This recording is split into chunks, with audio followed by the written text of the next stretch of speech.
Please.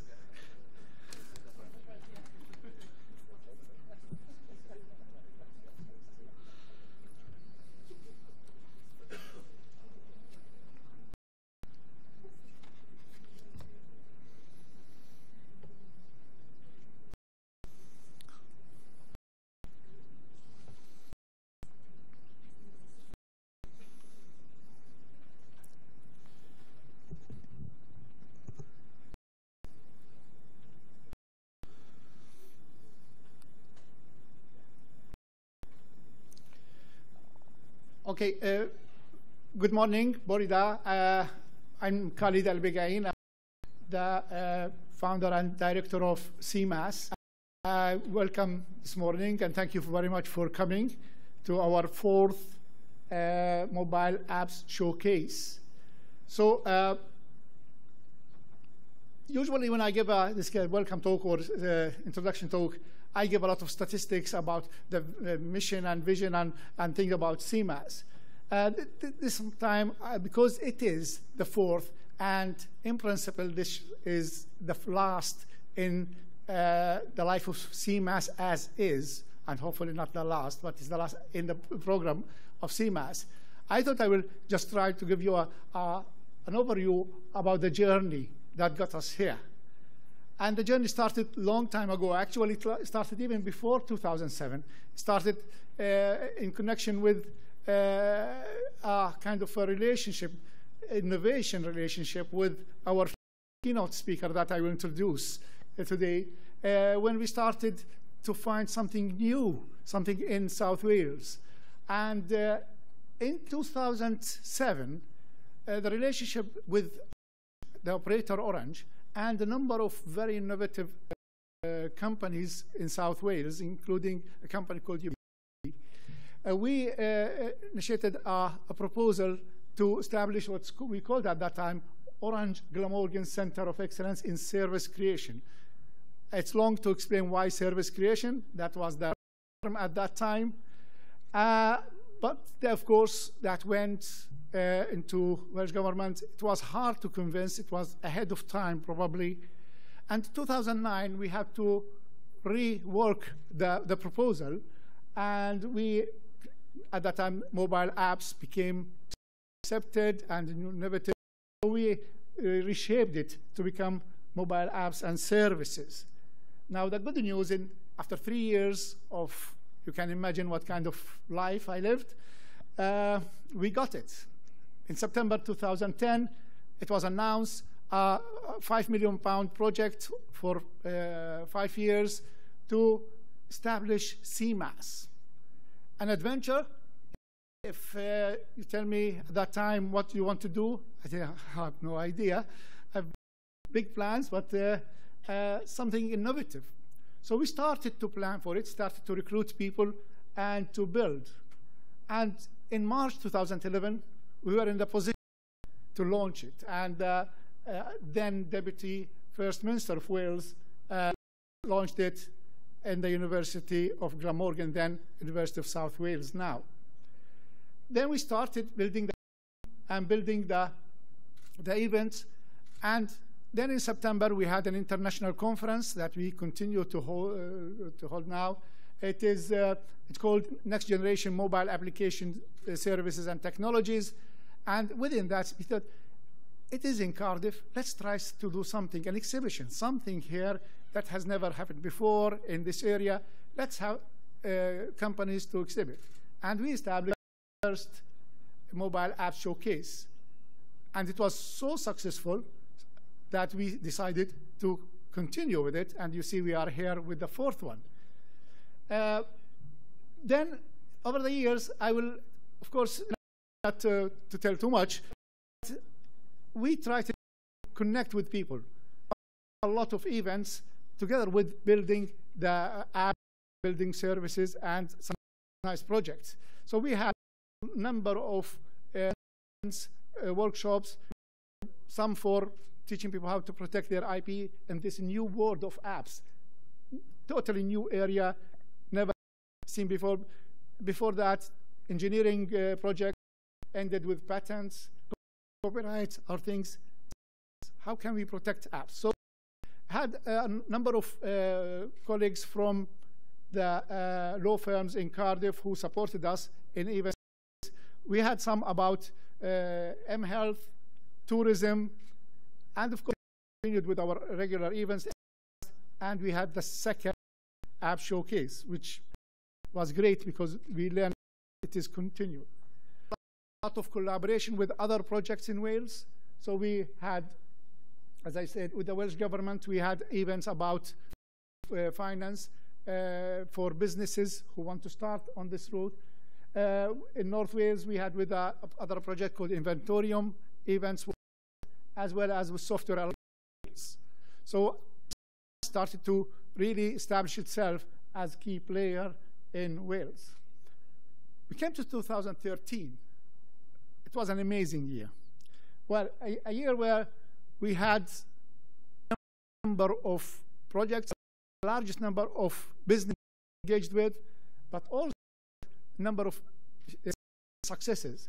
So we have Edwina Hart, business minister, attended one of our events where we launched 8 new apps, successful apps. Was, for example, here, the first Welsh language educational app. It's called, or the app itself, is used in schools to teach Welsh now. And one is an award-winning app in culture.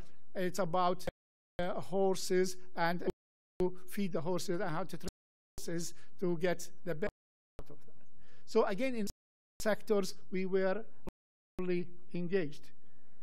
In the same year, the Welsh government appreciated the effort we do, and they decided to award us additional funding to grow and to spread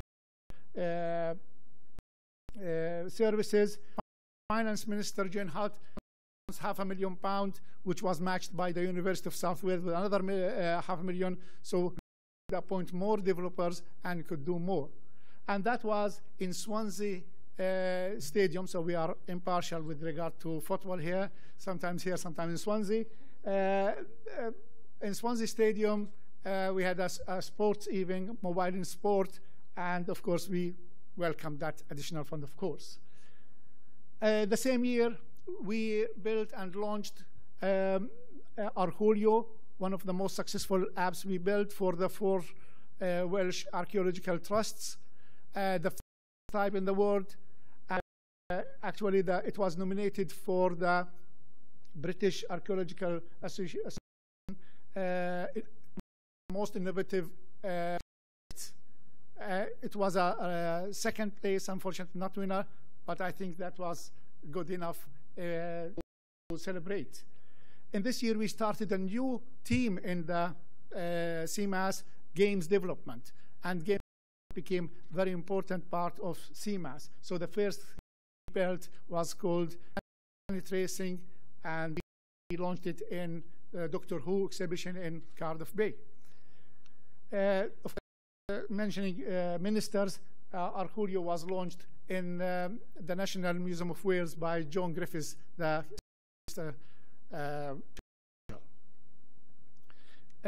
again, in 2014, we continued the same thing, of course, but we spread even more. And we tried to cover the whole of Wales. And we went almost every corner of Wales, from Pembrokeshire, Didno, Bridgend, and we have 2 types of events where we get people to network and we give them presentations, but also we held workshops to teach companies about the basics of building an app. That rather than having to start, this kind of hands-on workshops, a lot of companies after this say that now we know where to start. Yes, we will not build the app, but we understand at least what does it take to build an app. And we felt that the app was one of the best we did through our mission here, people about how about building an app. Covering Wales, I just put here some map with regard to the businesses we assisted. You can see that they're covering all the convergence area of Wales. Of course, more in South Wales, which is a natural thing. We have even companies Chelsea and in all parts of North West Wales. We went to the edge to Pembroke and to Harvard, Melford Harvard. With regard to events, as you can see this side of the map, we had events everywhere in Wales. West Wales, we went to as far as go in West Wales to have events, and we have connections with nations there who help us, of course, with local organization. 2014, one of that was the launch of Iron, and I'm not going to speak too much about Iron because we have Gareth Cavank who speak about it, the owner of the app. It was launched in Merthyr, and it was through success and something very, very dear to our heart. A educational game about the history of Merthyr Tydfil, a very, very fascinating idea. So back to just to show where we are now, just to statistics. The first one on the right of the screen said about number of companies we assisted, we engaged with. The two curves here, one shows the plan, the promise, which was a very ambitious promise, and the blue one is the actually achieved. And you see that we are either matching or ahead of targets on that, reaching a number about 120 companies assisted in 4 years. With regard to projects engaged with and completed, again, the business is that much, this is how much we achieved. The dip in the end, because we start to take more challenging projects, but this is, I promise you that with August, we have achieved far more, and the curve has gone up again. So we are, again, doing fairly well with regard to achieving our targets as a project. The best I can say in 2007, the WEFO, which is the funding organization through the European Regional Development Fund, ordered a evaluation. It's called midterm. It came a bit late by independent from Manchester. It's called the Partnership Limited. And I just put these two sentences from the report, the summary, and they said, as you see here, they have reviewed large number of projects in Wales, and according to conclusions, CEMAS have been researched, planned for, delivered, managed, and executed more effectively than any other project we have observed in midterm of Wales, and they described us as an exemplar project. That was a great feeling for us. Of course, it's the team who did that. This means that we created a fantastic team. So we are very pleased with that. With this, we have very high hopes that the model that we created through CEMAS is worth continuing. So we are now planning for a follow-up project that I hope will be successful. So this relationship between us and by this event will be continuous for come. And hopefully be able to support more companies in Wales to start their journey on innovation. I think that's ends it for me. Thank you very much. And I will now wish you enjoy the day. And I'm guaranteed start for enjoy the day is that I'm very, very pleased and honored that our keynote speaker, Professor Simon Gibson, has accepted my invitation to come to speak at the event. And I must tell you that he accepted it maybe in a moment when I was too busy thinking about much bigger stuff, thinking about organizing the NATO summit. So Simon Gibson, he probably will tell you a little bit about the experience organizing a summit like NATO in the Celtic manner. But Simon is engaged in many, many things. If you want to read his biography, I will spend half of the day. So an extract of that, only that he is the chief executive of Wesley Clover Corporation. Wesley Clover, for those who might not know, it's an investment fund specializing in seeding technology companies. According to my research, so over 80 companies were created, and over $12 billion of wealth was created through this investment. Of course, before joining Wesley Clover, and this is where I met Simon for the first time when I came to Wales, I mentioned the start of idea of CEMAS. He was the co-founder and president and CEO of Software Corporation, one of the most innovative companies you can ever meet. A group of people coming from this company have established more companies that are even more innovative. 2001, this company won the most innovative company of the year, and in 2007 it was by an American mega company called Avaya. Simon also is a founding member, trustee, and chairman of the Foundation.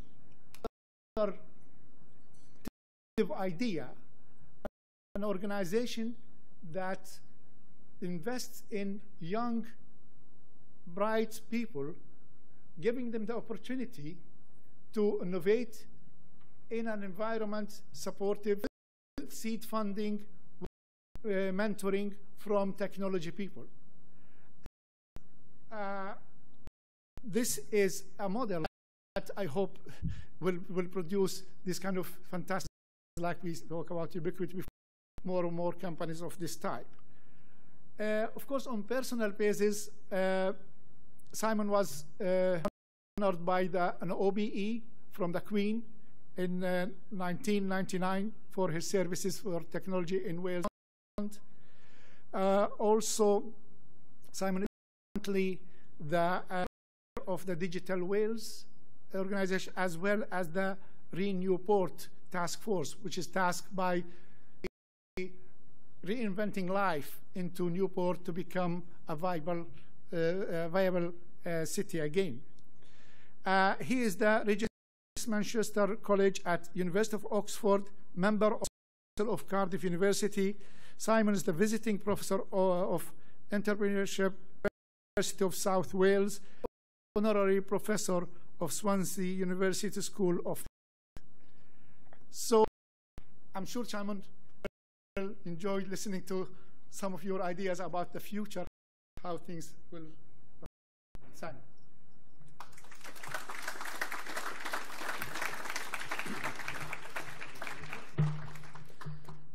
Well, first of all, I'd like to thank CEMAS and Khalid for the invitation to come and speak. And he did ask me to say a few things about the summit.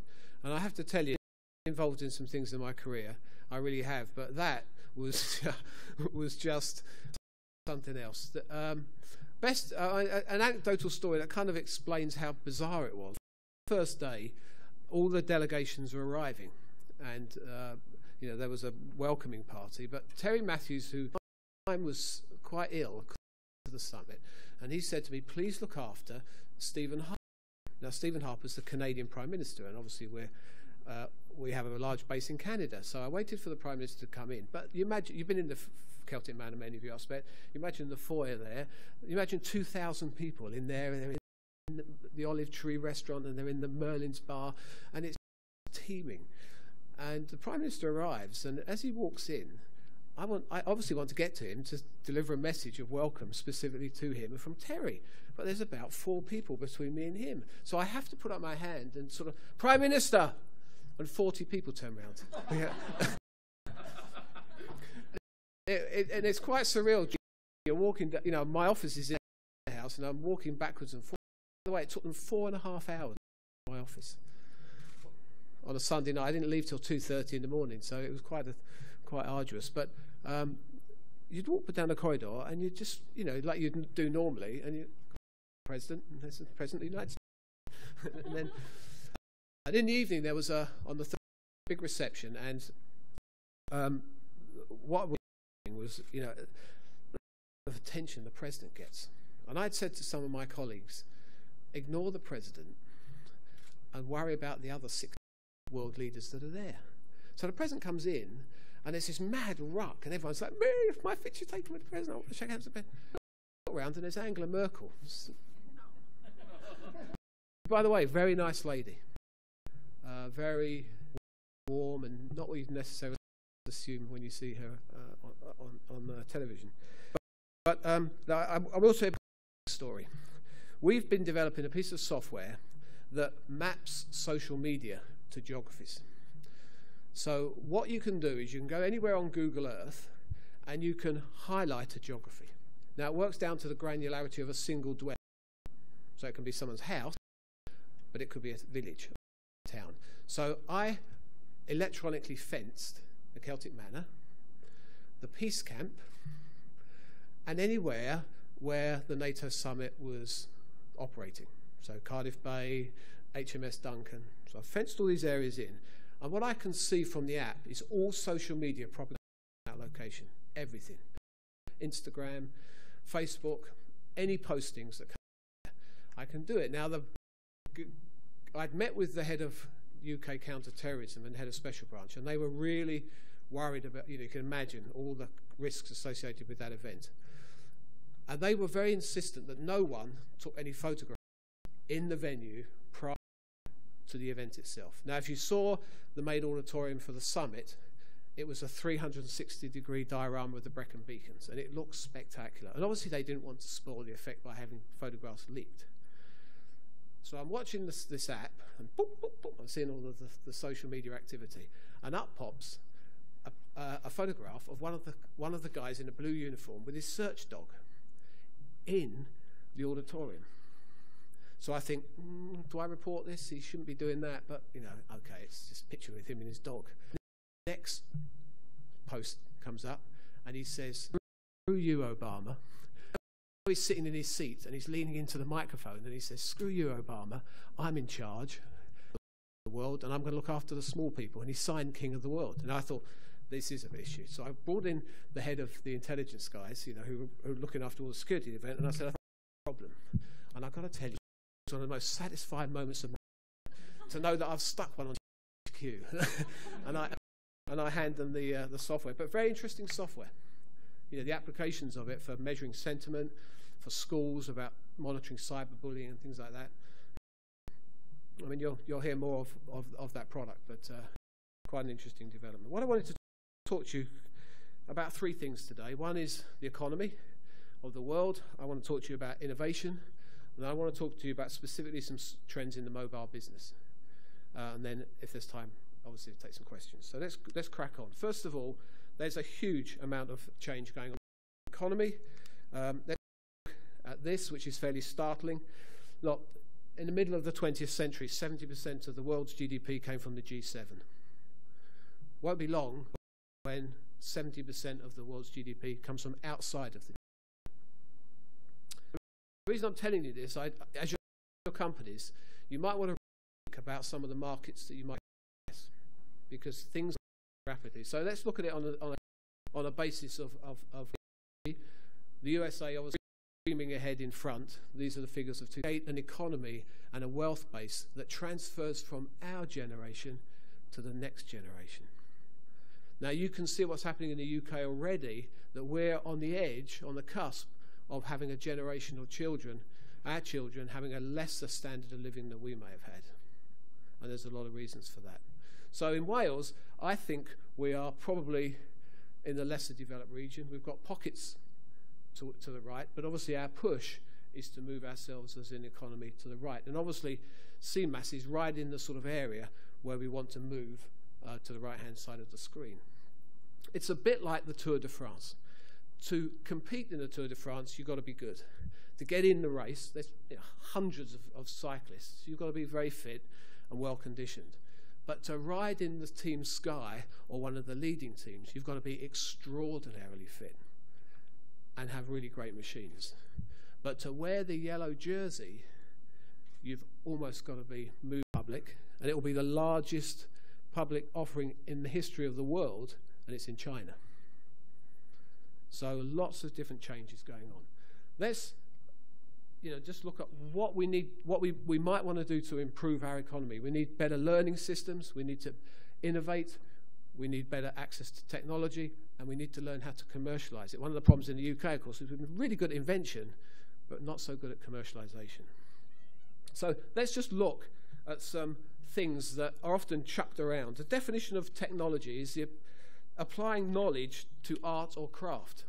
Now, what I find interesting here is a lot of people would say, I get the applying knowledge to craft, but don't always give justice to the art bit.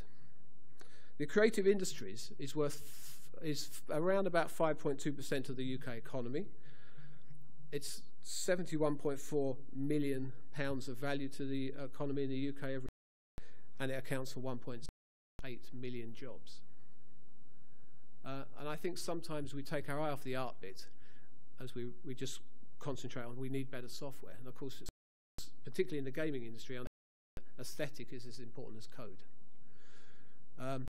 The other definitions we'll refer to as we go along. Let's just look at innovation as it happens. The traditional model is you create a technology, you invent something, you then look at ways in which you could implement it, and then you take it to market. And most startups go through that phase. They are creating something, then they figure out how's the best way of taking what we've heard and applying it as a product. How do we best put it to market? That's the traditional model. It's often seen, you often see it referred to as invention, innovation, and diffusion. In our business, that's dead. What we need to move to is an interactive innovation method where all three are executed at the same time. So the moment you start to invent, you're thinking about diffusion and innovation. Iteration requires simultaneous breadth, depth, and constant reformations. As you're developing it, you're constantly changing what you're doing on all three fronts. Now, let me give you an example of someone who did it and changed the world. And it's the launch of the iPod. Now, the iPod launched in 2001, which seems like a long time ago. Those of you who will remember dear Steve Jobs when he was alive doing that, probably I think one of the best launches, that and the iPhone launch, probably the two best product launches of all time by an executive. They were absolutely superb. What Steve Jobs did is this. He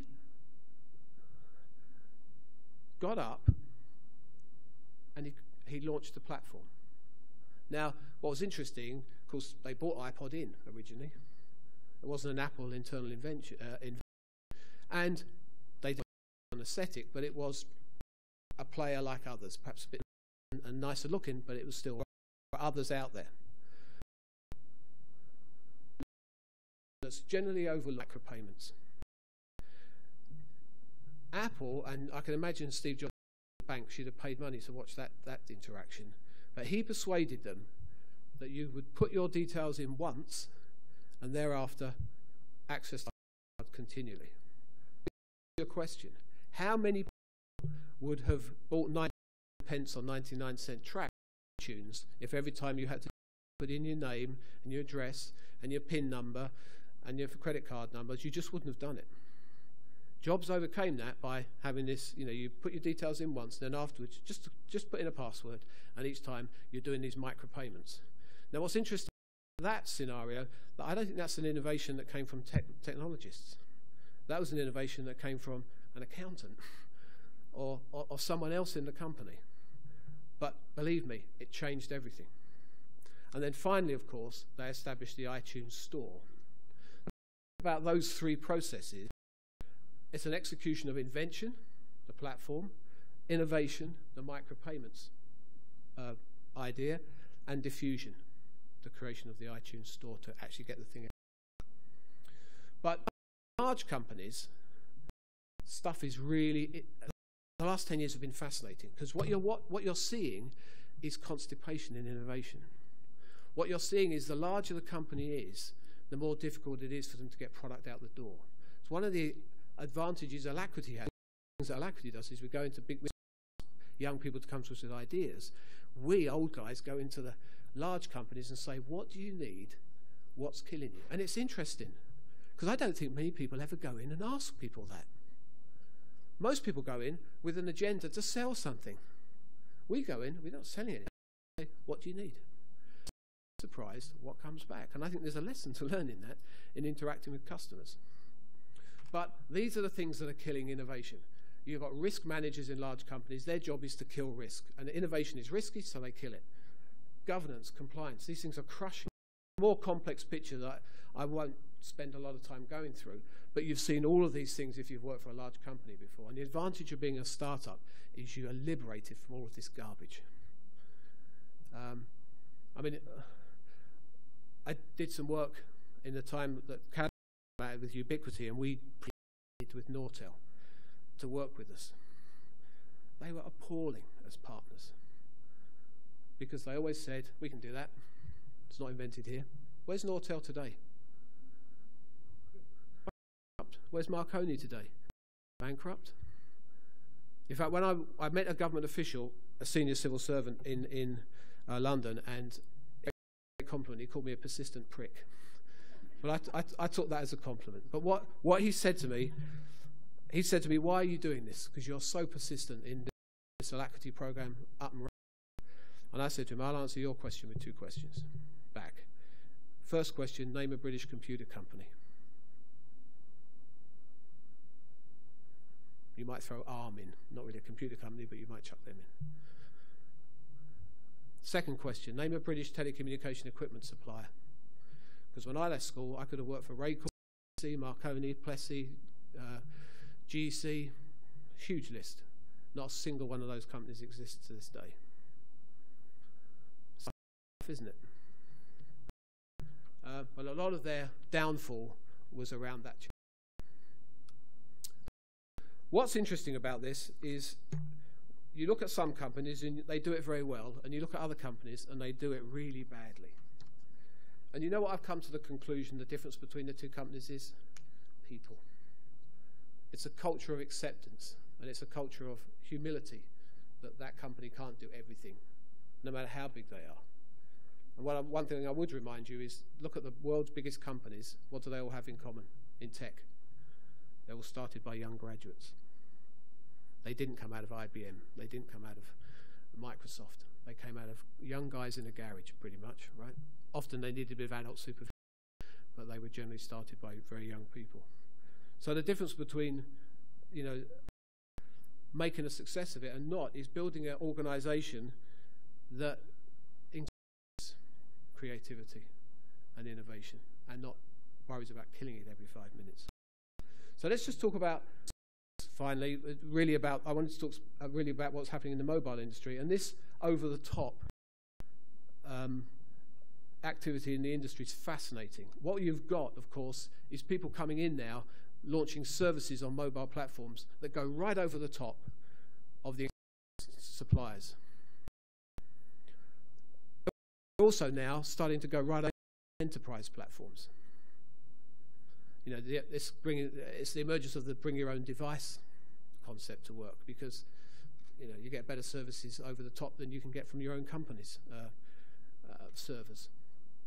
So WhatsApp is a really good example. WhatsApp was sold for 19, got 400 million in installed base in 4 times the speed of Facebook. But what was interesting about this, really all they did was take out SMS messaging. That's all they did. Now, you would think the carriers should have responded to that immediately by saying SMS messaging is free. But they still kept tariffing your messaging. So WhatsApp come in and say, you know what, you don't need to worry about it, you can do as much as you like.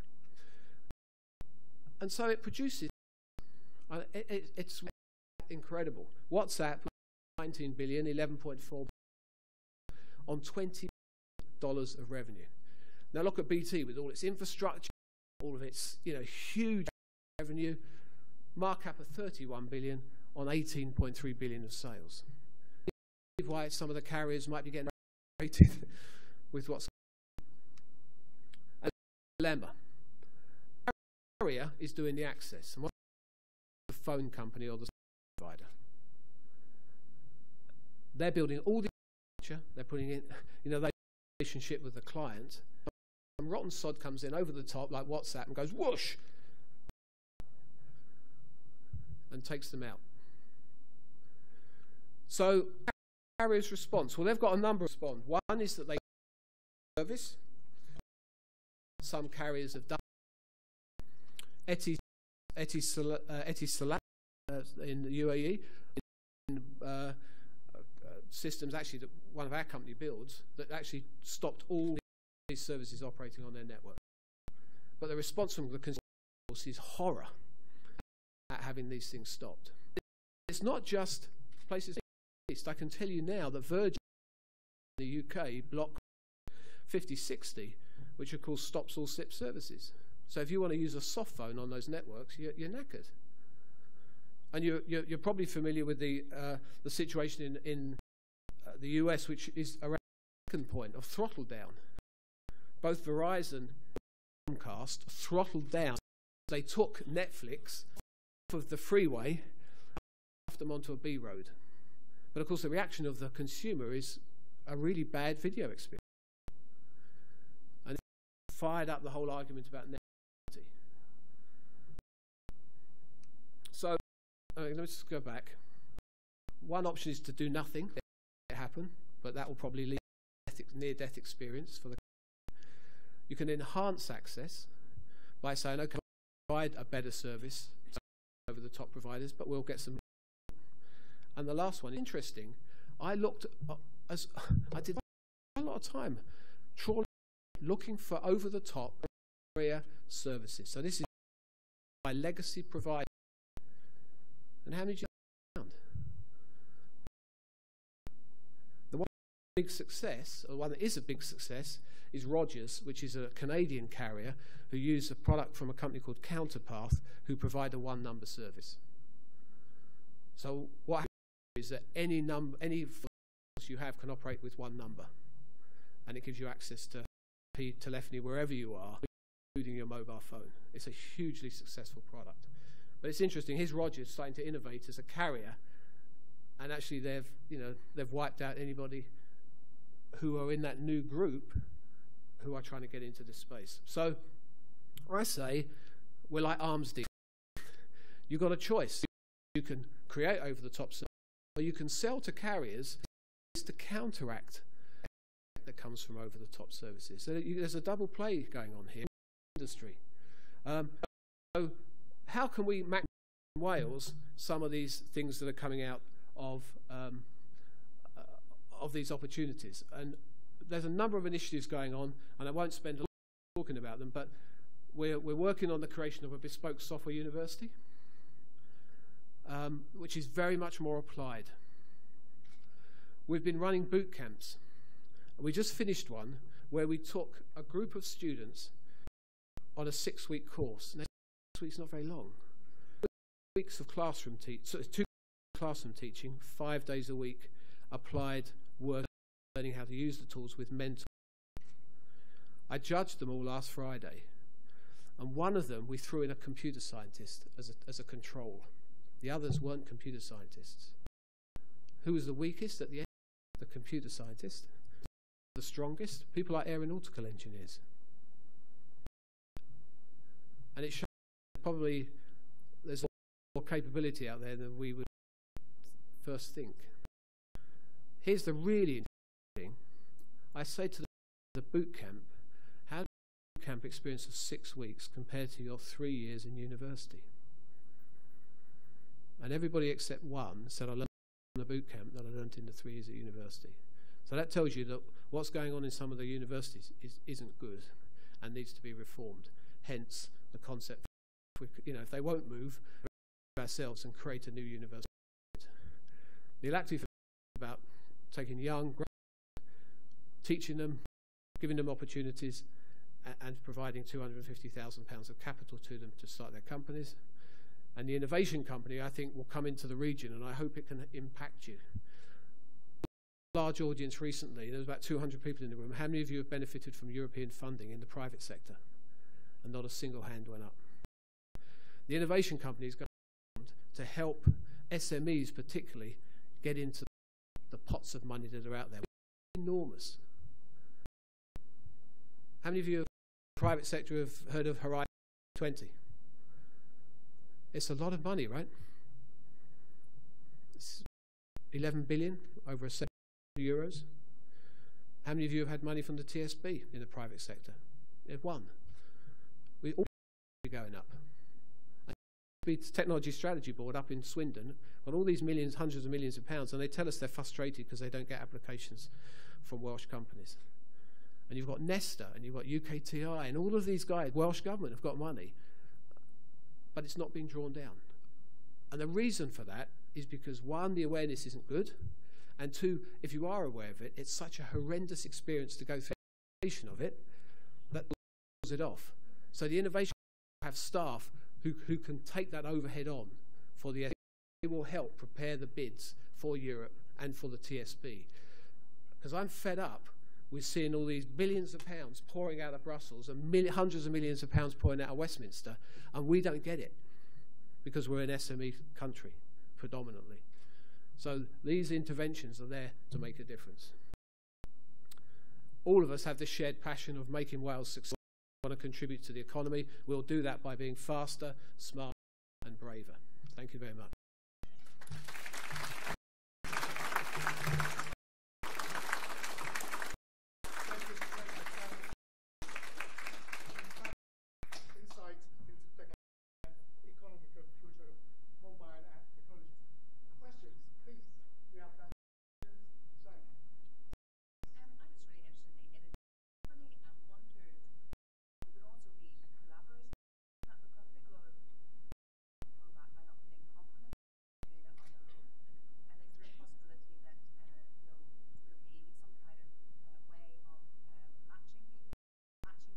Yes.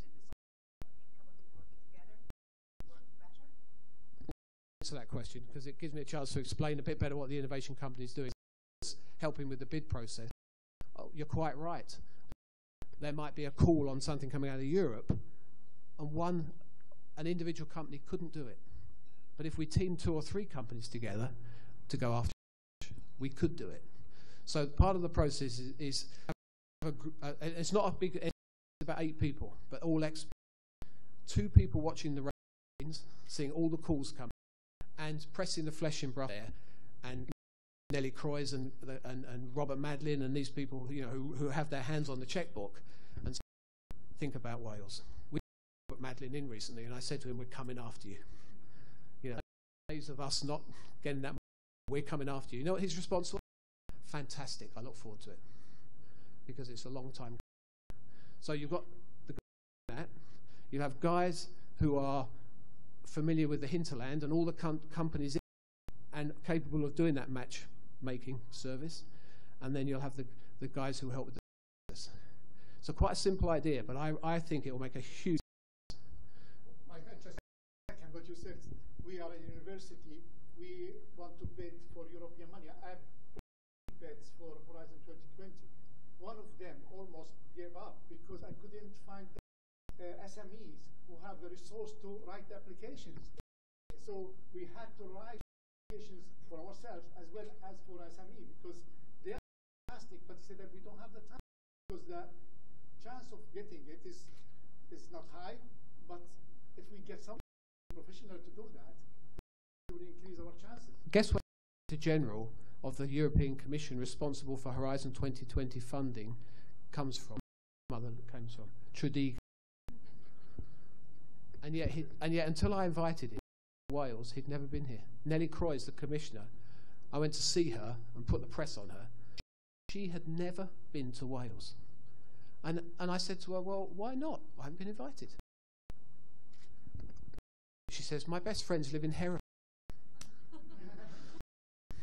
It's not difficult, is it, if we just connect the dots? But Khalid, put your fingers in your ears, because look at the money that's come out of Europe for structural funds and all the money that's come into universities.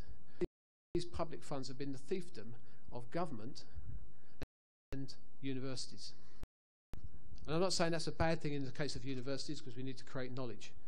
But when it's at the detriment in the private sector getting money, it's those people that create wealth, not governments and universities.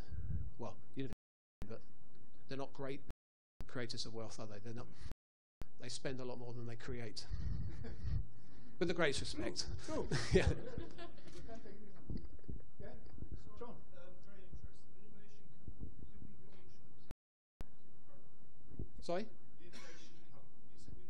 No, it's being I met with them yesterday, and we've gone through the legals, so it's all being put in as a proper entity. It was ready for business at the end of this calendar. That said, we're already trying to gather projects because we want to hit the floor running. So it's fully funded. Edwina Hart has provided the cash to run it for a 5-year period, so that's a great start. So yeah, I mean, calendar year it should be functioning.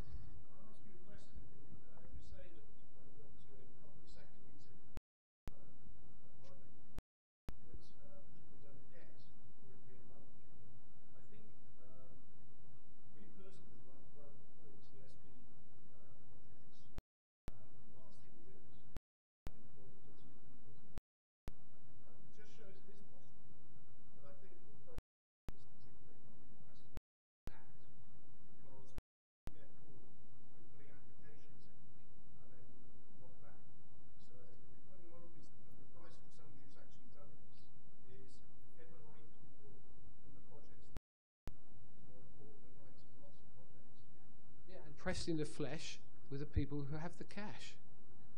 You know, that's really quite important. You know, we need to have relationships with Technology Strategy Board in Swindon, with the UCI, with the Commission. I don't want to embarrass you, but when I went to see Nellie Croy, she said to me, my carpet is worn out by the French, the Germans, the Dutch, the Italians. I never see anybody from Wales. And it's not a surprise. We're not going to. Well, I mean, Nellie Croyce, because no one had. And what I'm saying is, if she's responsible for $1 billion, we should be over her like a. It's not, you know, you go where the money is, don't you?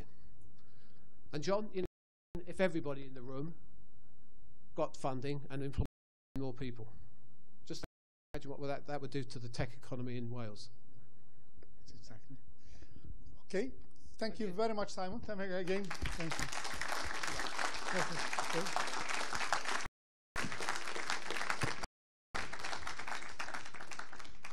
Actually, Simon came to us after having a meeting with a UK company, and he's running now to another meeting. So actually, his secretary said, "Come here.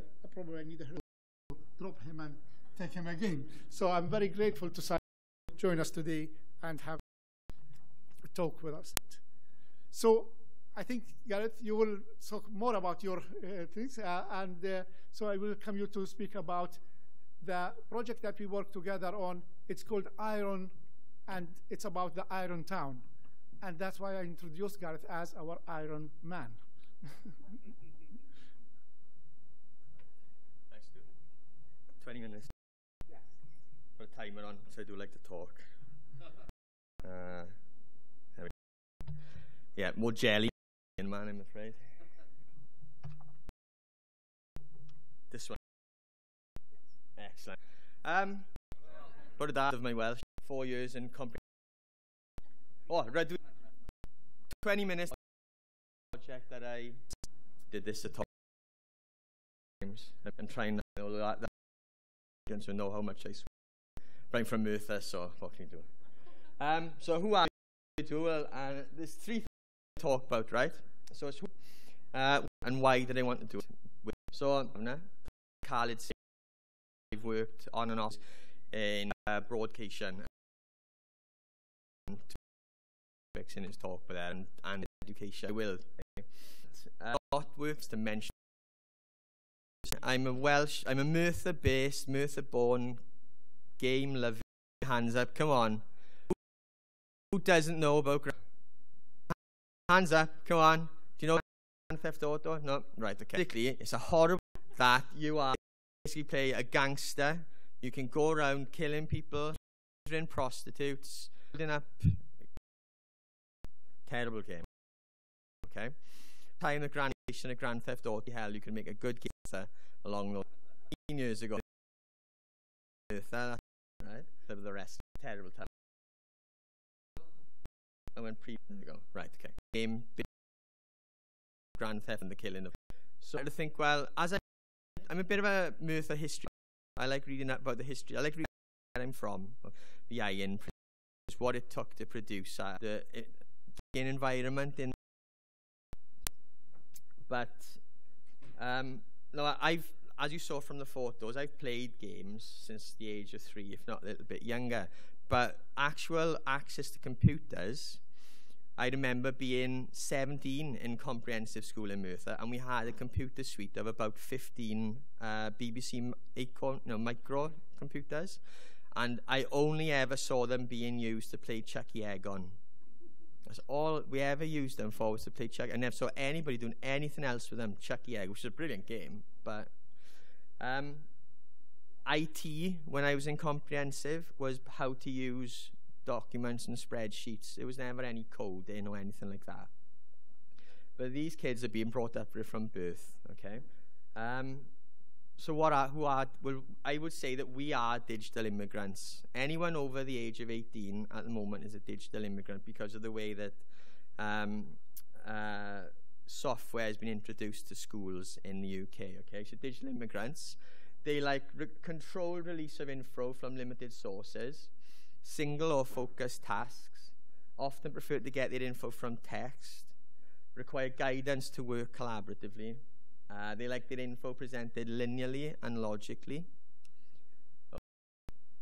My kids are very different, right? So we've got Luke and my wife from 4 playing games, 6 playing games, 8 playing games. They do other things as well, okay? They play football. They do go outside. But this is when they are happiest. And then we got Charlie, age 1. Charlie, age 2. Charlie, age 3. Now, they do, there are people out there who think that the younger you are, the more access to games at a young age, they have effect on your personality. Let me just say now, that's not right, okay? It's been a bit of a... there's probably a lot of people I know who've got kids, but I like having kids because it's kind of like having little psychological experiments, right? I like throwing things in the mix just to see how they react to them, right? And what I've noticed certainly with Luke is that his reading came on a lot faster because he was reading constantly from the internet and things like that. And what I've noticed with Charlie is that his hand-eye coordination is really good because he's been introduced to like the iPad and the Apple phone from birth, and so he's got from 1 he had all the swipe and the pinch and everything down, you know. So digital natives, what they prefer, receiving info quickly from multiple sources. I've walked into Luke's bedroom and he's 8 and he's playing the Xbox, watching a tutorial on the PC and speaking to his friends on social as they play in games. Oops, sorry. That's amazing. I can't do that. They love multitasking and parallel processing. Graphical elements before text. Hyperlinked source. They don't like, basically, they like to wait. They like interacting in real time, right? And they use generated content. Now, the thing is, for us, it can be a frightening experience, right? To see, you think maybe kids aren't kids the way that we were kids, and they never will be. There's no stepping back from this. Unless we lose all electricity in the next 10 years, this is how it's going to be. This is where it's going. So the sooner we adapt to this idea of how kids interact with technology, the better we're going to be able to create technology for kids, okay? They like learning that is instant, relevant, and fun. And this is where I step into my other hat, okay? I can wear my games production and animation production hat, but I can also wear my education. Well, I've worked for nearly 10 years in university lecturing, okay? And in those 10 years, I've seen a lot of changes. When I first started, attention spans were better, much better. No other distractions. Last year, it was very difficult because these kids were coming in, iPads, Microsoft Surfaces. There's got to be a lot of trust between the lecturer and the student that they're not doing something else while you're lecturing. A couple of times I've made a fool of myself going, "Oi, put that phone down. But I'm making notes. And it's like, oh, okay. So why have I reacted like that? It's because they're not writing in a notepad like I do. When I make notes, I write in a notepad. Even though I love my iPad, I find it very strange to take notes because of that tactile. I don't know. Where's it going to go? I don't know. I need paper. I need to be able to read it in the bath. I don't know. It's weird, right? A lot of my iPad's reading is in the bath. It's living on the edge, right? So the problem with education is that 100 years ago, it was that. Guy stands at the front and tells you what you need to know. That doesn't work anymore. It just doesn't work anymore. Spans now, and it's all Sky Plus's fault. That ability to rewind and fast forward and pause and skip, there's always. Back in my day, you had 4 channels and Tom and only on a Saturday afternoon, right? If you wanted to watch Tom and Jerry, you had to wait till Saturday. Not now. If you want Tom and Jerry, they're on for 24 friggin' hours, right? And if you get bored of that episode, you can go and watch something else. So Sky Plus's fault, right? So the problem with education is that there's not enough of this. What's that? That's total immersion. That's, my God, don't you dare for 2 hours, ma'am. I'm killing things. Hopefully not. Something educational. We don't see that in schools. Or at least we haven't, and we're starting to see it. But we want, surely, as a teacher, I want that and not that. Right? I'm not a teacher anymore, but I want it. Right, so there's an education analyst, a psychology professor, Mihai Csikszentmihalyi. I call him Mihai.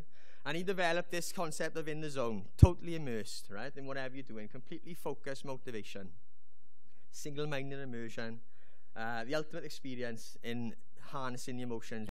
Okay, and there's another guy called Gabe Zickerman who is a gamification, concept of gamification, right? The process of using game thinking and game dynamics to engage audiences and solve problems. You see a lot.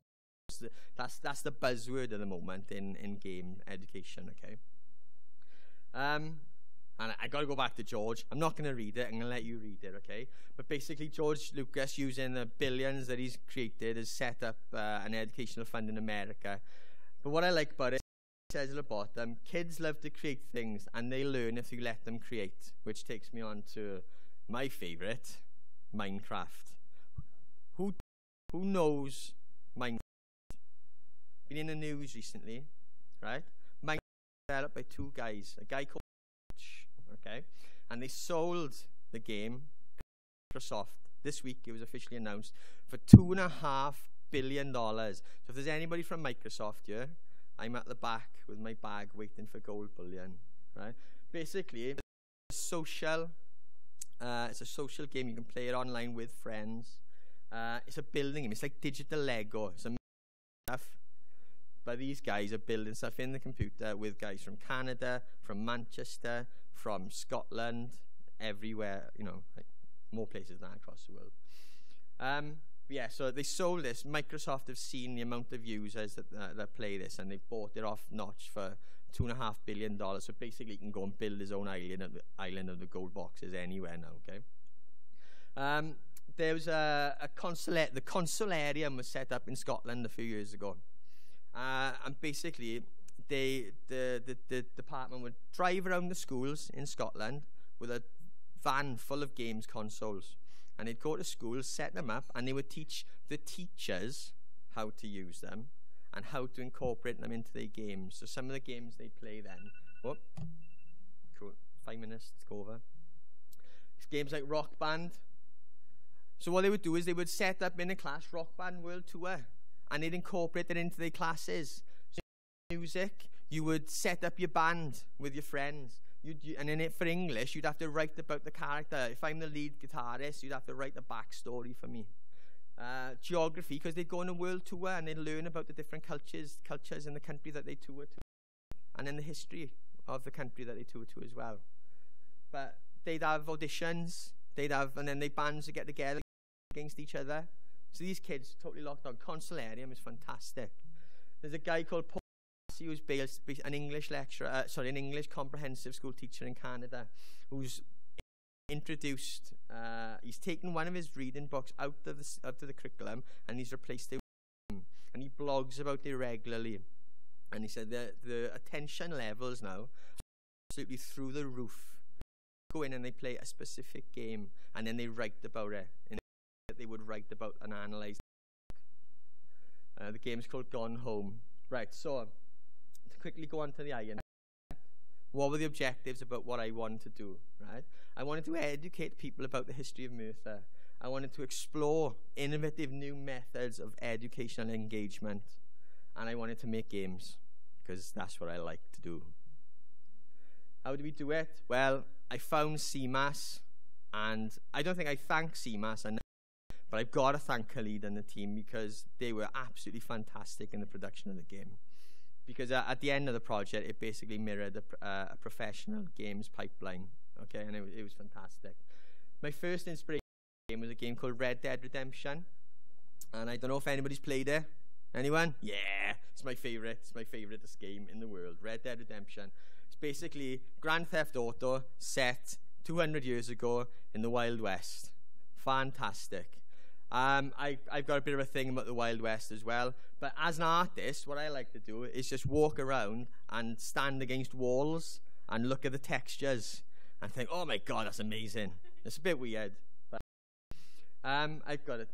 I can skip over that one. Other inspiration. Did anybody see the story of Wales? No? Exactly. Local authors, especially Irontown Boy, is a fantastic book. Black Parade. I don't know, has anybody ever read The Black Parade? Read it. It's a fantastic look at the history of Merthyr. And then the cavalry stepped in. So I had this idea. The cavalry came, CEMAS, okay? What we decided was that because of the scope of the project, there's no way we'd be able to make the whole game, so we'll make a small demonstrative level of the game, okay? So I stepped in, and I'm no expert in history, but I stepped in with a specific idea that we'd base it on the farm, because it keeps costs down, okay? There's this painting in Cyfarthfa Museum in Merthyr that we kind of decided on would be a really good start to what it should look like the colour palette and stuff like that. So we based everything around that kind of really cool tactile feel.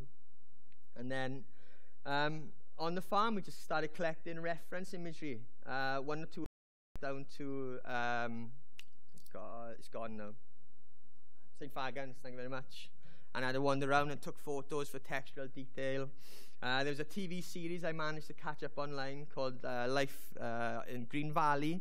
It wasn't based in Merthyr, but it was the same sort of feel to the farm building. So we just started to collect reference imagery into the game. I'm just going to skip through a lot of these, but you can see it. And this is the difference. This is where, as a games designer, you kind of step in. Farms weren't made to be entertaining. They weren't made to be fun. And so to make this game entertaining for people to play, you've got to bring gamification aspects into it. So we mapped out where the farm should be and the layout of the farm. Give that to the guys, and they started to construct it. So I was working in the university at the time, and what I get was a lot of graduate game art students to come and give me a hand creating props. Thomas, then, who works at CEMAS, created all the characters. And basically, you start off outside the farm, and the quest is go and speak to people in the farmhouse. You go in there to collect medicine for your father. So when you step up to the farm, you communicate with the woman who owns the farm, a widower. You tell her what you're after, and she basically tells you that you can have it, but you've got to do certain quests around the farm. So you kind of stick to the MMO theme of exploration and quests. And then you've got a couple of quests, but they're history specific as well, okay? So it's throwing stones at birds, which was a bit of a no-no at the time, but it's to frighten the birds away from the crops. We get to milk cows using the accelerometer on the iPad. Oh, brilliant. I love that. If that's all I ever make as a designer, I can die happy, and then I can virtually milk cows with an iPad. and there's a horseshoe toss, and you get the harvested crops into different farms, so a little bit like Tetris, which is brilliant. It's great. It looks great. Because I want to quickly over my time. I just want to say where we go in with it. Now that it's produced, it's tangible. For a long time, I could only take the pitch document around and say, people, this is what this is what it could look like, and go to people and say, this is what it is. Give me more money to make this. Okay. So the future of it is it's been 4 months since the launch. Crazy. We've had a lot of press. It's been in the news. We went on radio. Fantastic. We had an excellent launch day. The CEMAS put on. Paul Devassi, the Canadian teacher that I spoke about earlier, he's using it at the moment in his English class in Canada, and using it the same way they use Gone Home. So we get the analytics and the feedback, how Canadian children, whether they're as engaged as the Welsh kids from Merthyr are. About 2 months ago, I took this into a class in Merthyr, year 6 prime, 30 kids, and it was fantastic. It was everything that it needed to be. We wrote 10 questions on the whiteboard that they had to answer as questions around the game, and I filmed it. It's amazing. I couldn't show it because it was in the school and data protection, so I'm going to try and find a way of getting that access to put up online. But they absolutely loved it, and it wasn't just, it's not biased because it was Merthyr. It was just suddenly history was more exciting to them. It wasn't sat for an hour with a text, someone like myself drones on the front. So it works, and like I said, I can't thank CEMAS enough for the work that they did on it. And that's it, really. If you want to ask me questions, I know there's another speaker. I'll be at the back later on. I'm going to have a coffee. Come and have a chat if you want. Come and play the game. It's online. It's on iTunes. Download it. Please leave some nice comments. Please. It's free. So, yeah, that's me. Thank you.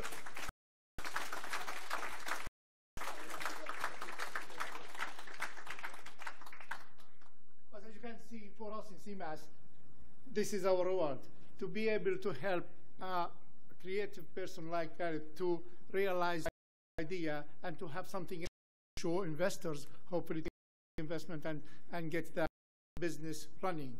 Of course, I admire him for he can read Hungarian. I speak Hungarian, by the way, so I checked you are right. Okay, we move on for our speaker. The innovation needs for backing, knowledge of which area you are in without having this kind of minefields around. And for this purpose, we invited Kerry Delamore from Geldard, who are specialists in business and organizations about issues regarding ICT, commercial, and IP matters. Kerry has over 27 years experience in dealing with that. She led a number of with major organizations, and of course she not only from kind of low background, but she is a software as well, and software solutions. So I think we can't find any better someone to advise us about issues regarding IP in mobile apps than Kerry. So, Kerry, please.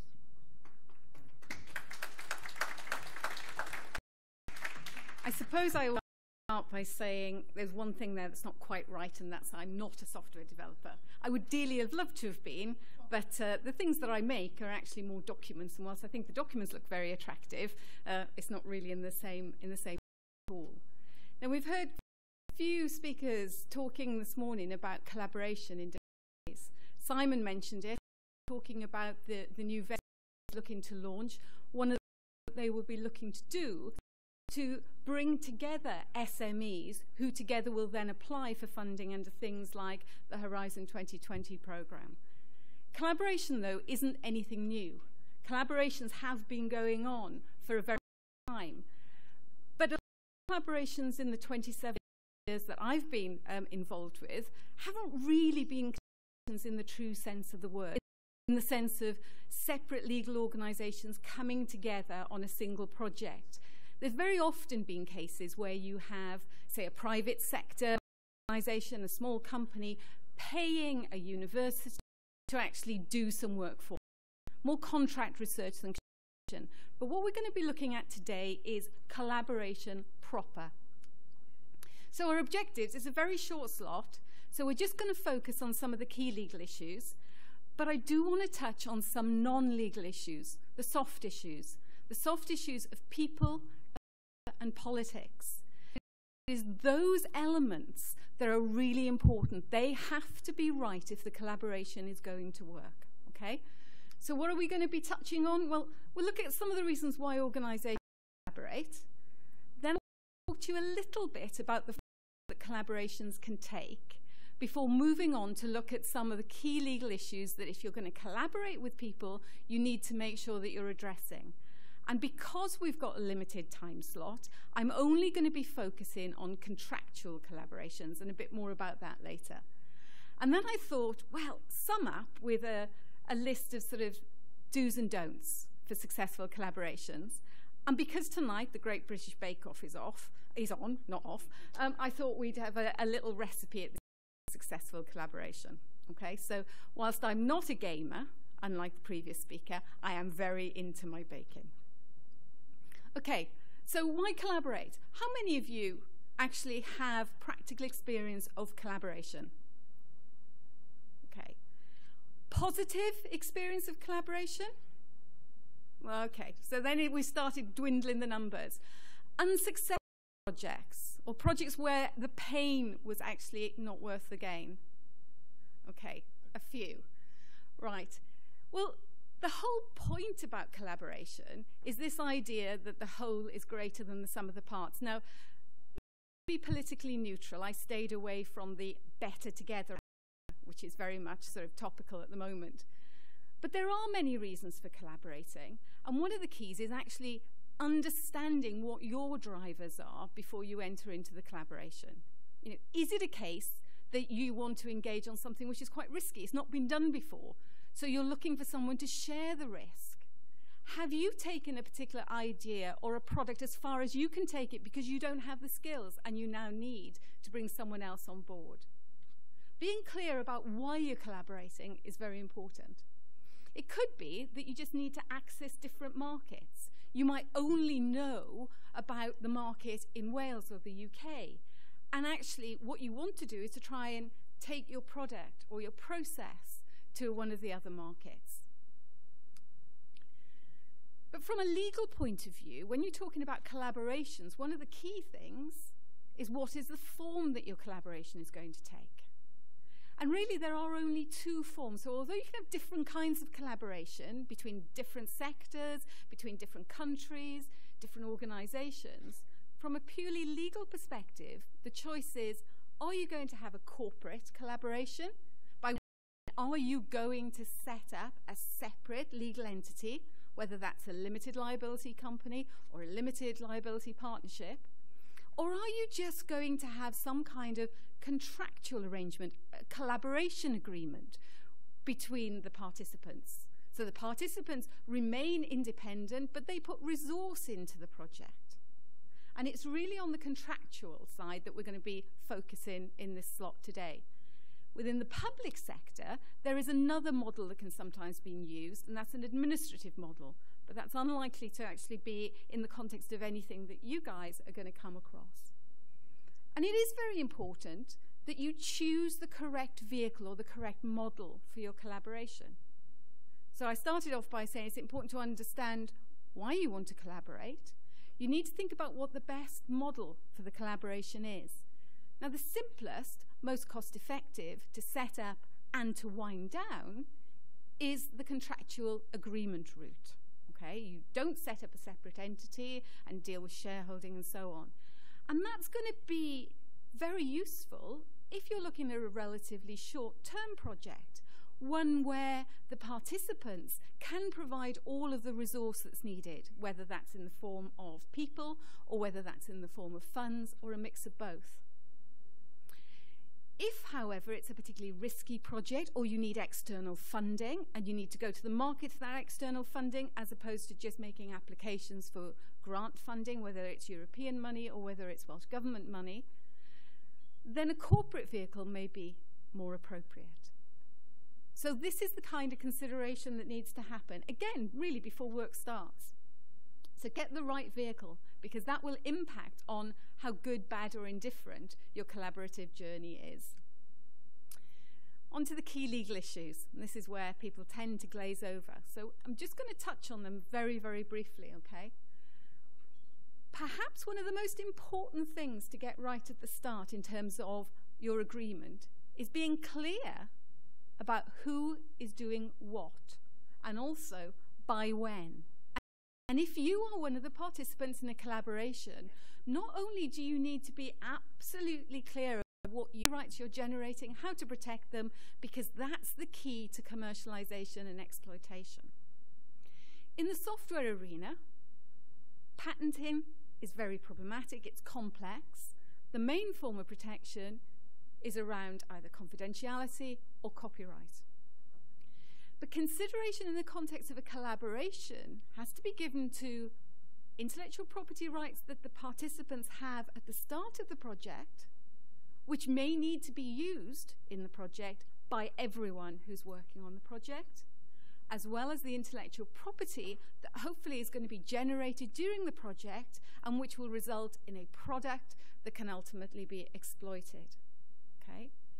Now, very often you'll come across terminology such as background intellectual property, which is used to describe the kind of intellectual property rights that the participants have or are licensed to use at the start of a project, and then foreground intellectual property being the rights that are created during the project.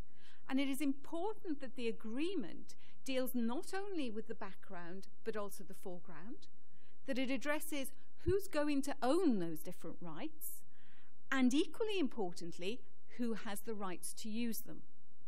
Now, if the agreement says nothing about ownership of the results that are generated during the project, within the UK, the fallback position is really he who creates will own, unless he or she was an employee who created the normal course of the employment, in which case the employer owns.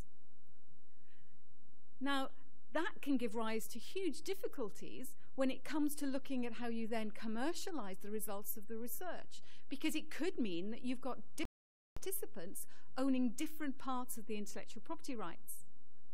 So you need to consider how you are going to exploit the results of the project in order to decide how best to deal with things like IP ownership. Now, sometimes everyone fudges it. They go, oh, it's in the too hard box. So, well, we'll agree that we're going to jointly own it because that sounds fair.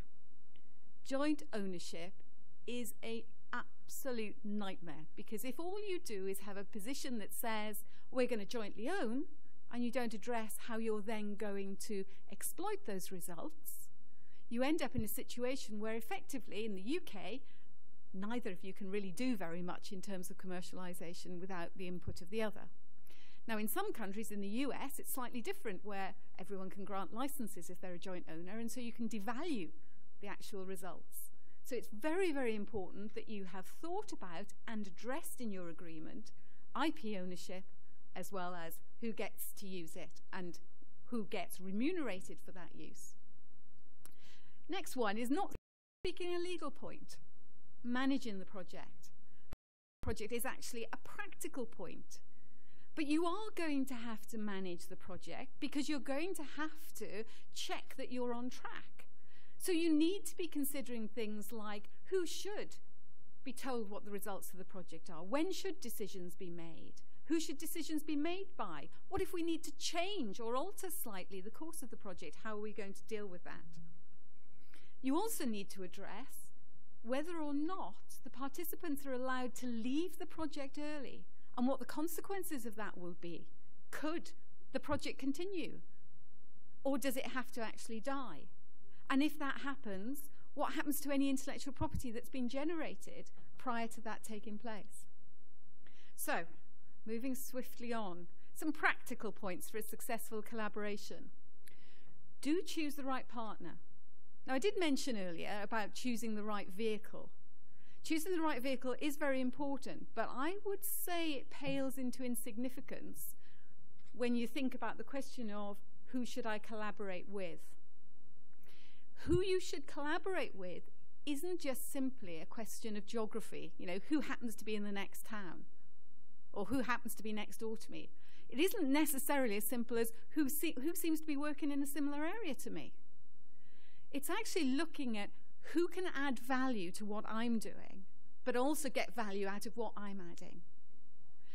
And that means considering things like the people that are going to be involved in the project, the culture and the politics of the organization. Have you got aspirations? Have you got similar goals and objectives? Do you have similar practices? In the case of software development, systems that will actually talk to each other so that you can effectively share work in real time, even though you are in different geographical locations. Do you have effective management that are going to enable those who are around working in the collaboration to actually collaborate efficiently and effectively? And that means if you're going to choose the right partner, you've got to be 100% honest and open about you and your organization. What can you do well? What can't you do well? How good is your management? Because if you haven't got top level buy-in to this project, the people on the ground won't have buy-in to the project. And you also won't have the will to deal with disputes and hiccups as they arise, as they invariably will. And a couple of don'ts. Well, don't make assumptions. Don't make assumptions about what the other participants are looking to get out of the collaboration. Talk to them. Make sure that there is synergy between what you're trying to achieve. And please, please don't avoid dealing with difficult issues. You will have problems in any collaboration. Having a mechanism by which you can deal with issues in a very non-confrontational way, agreed at the outset, is going to help you resolve those disputes rather than escalate them into a situation where neither party or none of the participants can actually win. Okay? And quickly on to my recipe for success. Okay, so take stock of your ingredients. What are the resources that you've got? Add a large dollop of strong and effective leadership. If you haven't got that leadership, if you haven't got that management control, you are not going to achieve your goals. There needs to be a shared vision. All of the participants need to have this vision. You need to make sure that all of the stakeholders feel that they're involved and feel that what they have to contribute is important. Wrap it up with strong management. Include transparent and measurable performance measures. You need to know your track and then allow sufficient time to mature. Thank you.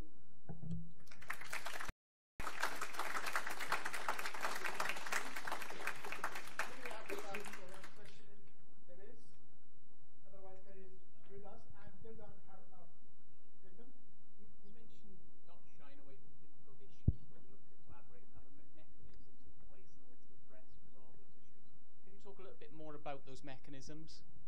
You will tend to see a variety. It will depend on the collaborations, but usually what you would expect is some kind of internal sort of escalation process. So if there is an issue at the operational level, so perhaps you've got sort of developer X in one of the organisations working on something, developer Y in another organisation working on another thing, they can't agree on a particular way of dealing with something they're actually in the past. You would then expect there to be sort of somebody who is like a line manager who actually looks at what each is saying and is doing this, ultimately going up until you get to say the owners of the participants. Thank you. Okay, as I said, Gildan has a stand in the showcase, and I know that we are available for any questions or kind of slight consultancy about any project or program you might have. Thank you very much, Terry. Thank you.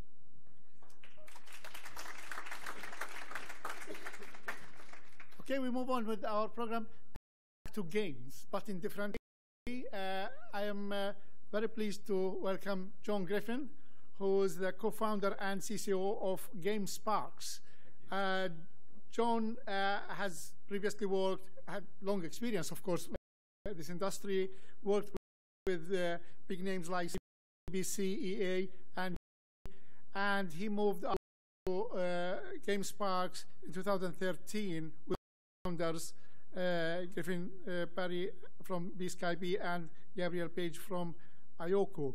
So GameSparks is an engine for it's a cloud-based one. We use it in CEMAS to develop apps, and there is a lot to learn about this.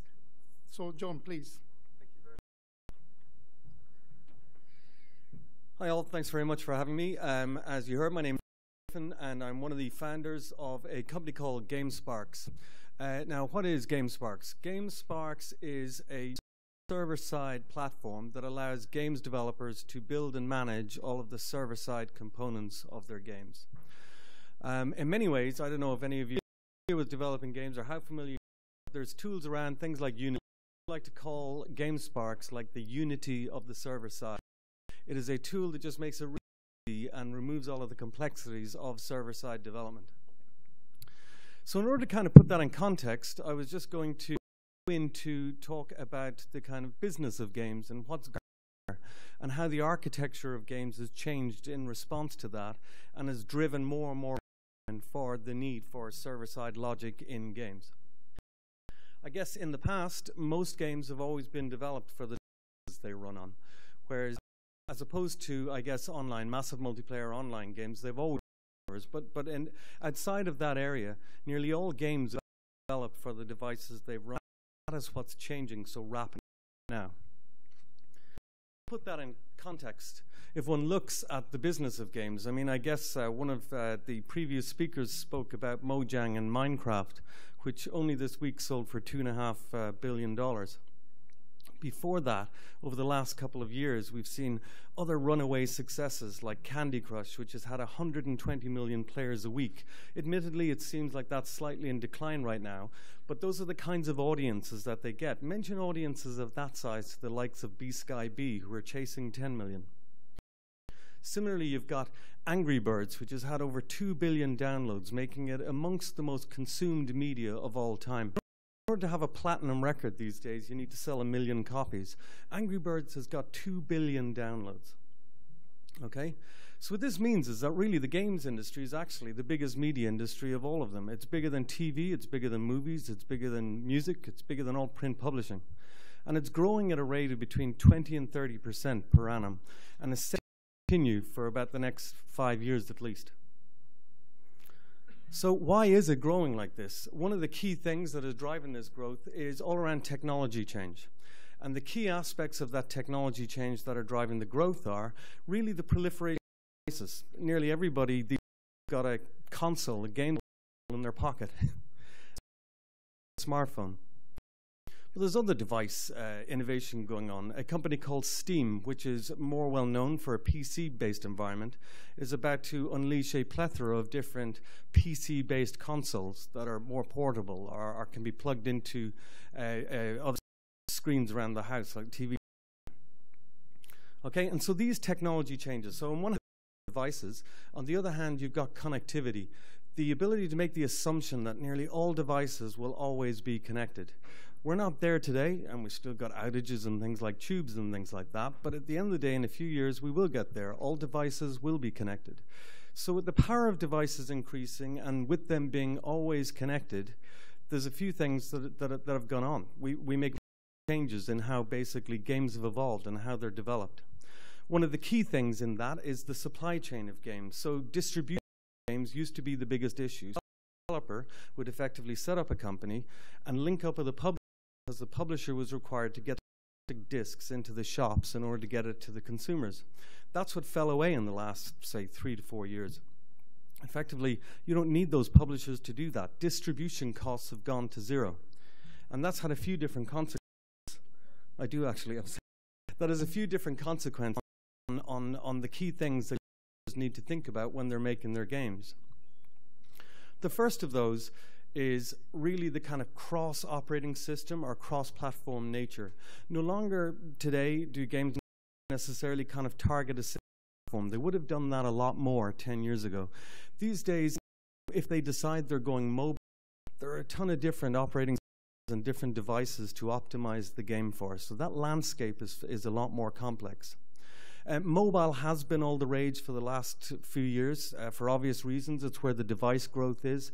It's where the massive growth is in markets like the Far East. But because of some of the other factors that we're just about to talk to, this is almost like a tidal wave. There is a back against mobile development. It's very difficult for games developers to make a living out of mobile right now due to the competition. That competition exists because of the point we said earlier about distribution costs going for zero. So the barriers to entry are much. The second kind of key trend that's going on in games is around and it's to do with that competitive. The fact that it's harder to make money from a game with a premium model, putting a sticker price on it. Typically on a console, somebody spoke about Grand Theft Auto earlier. You know, a game like that sells for about 40 or 50 bucks. They sell whatever copies they did in week one, and they make $1 billion very, very quickly. On mobile, that's now quite difficult to do. Most games on a mobile platform, and this free-to-play is much more for a developer to implement. It means that you have to monetize the game from within inside it, and that is a far more complex thing to do, and actually quite unpopular with both games developers and sometimes consumers too. The third element is multiplayer and social. So all of these platforms that we talk about, whether it be a console or whether it be a PC or mobile, is that they're connected. When they're connected, we effectively tap into social networks that already exist on these platforms. And at a time when the acquisition costs of players is now going towards $7 per player. So think about that. You build a new game, you release it, or any app actually, and you put it in order to get 1 million players. Theoretically, the cost of that is $7 million, which is a barrier to entry. That down is to avail of the social networks that exist on these platforms and tap into them. Multiplayer mechanics into the particular games or apps that you're working on to kind of stimulate and reduce the average cost. Trend is this emphasis on iteration and agility. I think it was Mr. Gibson who spoke earlier about and the need to basically innovate in an iterative manner where you are doing development, market, etc. in parallel. It's also happening in games today. And so really kind of bringing it back to then, why does one need servers? And the simple answer for that is because servers make iteration much easier. If you do want to, say, put a product out there, understand how your players are using it, learn from that so you can make changes, tweak it, optimize it, etc. The most efficient way for you to do that is, as a matter of fact, it's incredibly inefficient if you're building devices themselves. There are a variety of other reasons too, such as cost reduction, the ability we just spoke about, but the in-game I'm just going to go into a little bit more, that multiplayer and scalability. A good friend Peter Warman of Newzoo says someday, and it's a bit of a bold claim, but just think about it in the context of 2050, not necessarily 2015. Games will in fact run in the cloud. Looking at those, what servers can do to basically help app development, game development, etc. The first one is really around cost reduction. So when one thinks about effectively executable, lots of different devices, the control, the management of that. Every time you want to change something, having to go through an Apple approval process, 5 to 10 days long. And so if you basically learn something from your players and need to make a change, to have to go through that again with Apple, then to have to go through it again with Google, albeit a little bit more efficient, having to go through Steam, that's just not going to work for you. At the end of the day, if you want to bring costs down, it's kind of like building websites way back in the late 90s, early 2000s, when we were building websites. If you wanted to make a change, you'd go in and change the code and put it up on an Apache server or whatever. These days, one wouldn't dream of that. You have a management console, content management system to make the changes down on the server side and aggregate automatically. It's the same with games. If we want to reduce the cost of making them, we have to move over to this server-side view of the world. The second thing then is about that kind of in-game revenue. So, selling things within games or apps, every single person is trying to do a retailer who are experts like behavioral economics and things, which games developers are not. And nor are many of the publishers, in fact, that are publishing those games. There are operational issues like just managing large inventories. A very popular game today is like SR Racing. The list that you can buy in that game, try going setting up an inventory of items on iTunes, and then go and do it on Google, and then go and do it on Steam or wherever you're going to put these things. That's just a nightmare and unmanageable. And so if back into a centralized management system, you'll be able to. In fact, unfortunately, we still can't get to the state where Apple will allow us to write to it automatically on your behalf. There still is going to be some setup involved, but the way we would encourage people to do it is to take the large inventories back down to servers and just place currency in these stores or currency packs, and then trade in all of those underlying items within a game in terms of that currency. And that's much more efficient.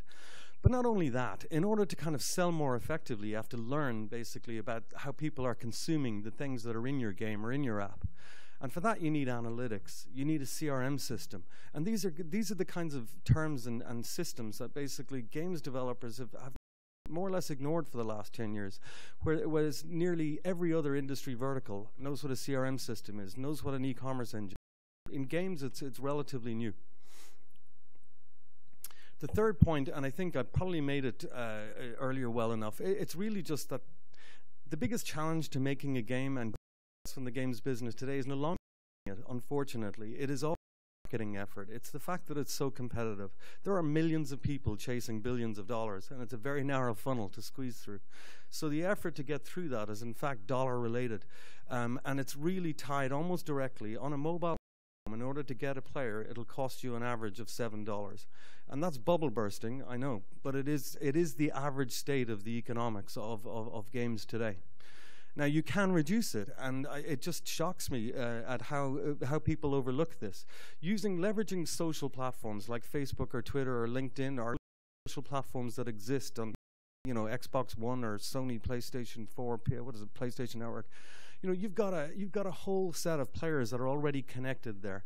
And so building in things that seem pretty obvious, like multiplayer, helps audiences bring in their friends into your game at a much lower cost. So if I was building Solitaire today, I would start off with the version. And the last one is just really about the service thinking. There are many in the games industry that pour this new kind of wave of thought. But it existed in every other media parallel for several years. Service thinking is really about risk reduction. These days, to make a free-to-play game, conceive it in whether it's your garage, your bedroom, or your office with many other colleagues, and then build it and put it out there and then walk away, it's impossible to be successful. One has to kind of adopt this view of iteration and optimization in order to minimize risk. Start off with acquiring a certain amount of customers, find out how they respond, tune the product or the service in question, and then grow that through marketing. And that's the way that most games companies have to work today. I mean, there are those like Barry Mead who built The Room that really abhor that and disagree with it. But I think he was rather lucky. Plus, he also made The Room 2, which makes me kind of think he's getting a little bit of that service thinking himself. So everything that we've talked about then is really all about servers and why you need servers to build games today. And when we then look at the cloud is really what democratizes servers.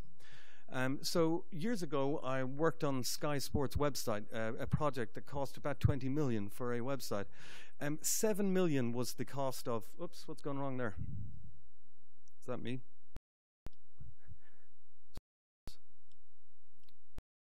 No idea, sorry folks. But anyway, when we were building that Sky Sports website, the cost of the hardware was £1 million. So that kind of capital outlay is also another massive barrier. And because of the cloud, because of things like Amazon and Microsoft Azure, those barriers don't exist. It kind of turns computing into a pay-as-you-go model, which makes it accessible to everyone. GameSparks then? Well, GameSparks takes that phenomenon and brings it to developers, and it does so in kind of three ways. This diagram, it's got a lot on there, I apologize for that. It is all the various different offerings that make up the GameSparks platform in terms of CRM and things like that, but we could probably describe it much easier in three different tiers. On the top tier, there's a set of kind of first-class features, things that we've already developed that are very appropriate to games. Say, for example, leaderboards or achievement systems or team creation, as in Clash of Clans for their clan technology. Things like virtual currencies or virtual goods management that I spoke about earlier for in-app purchases. Those things are all out of the box. Underneath all of that is the technology and tool set that allows you to expand on that or to build it out yourself or to rubbish our features and say you want to build your own. In many ways, it's the technology in terms of code and data and binary object management that allow you to use the server side to do whatever you want for your game.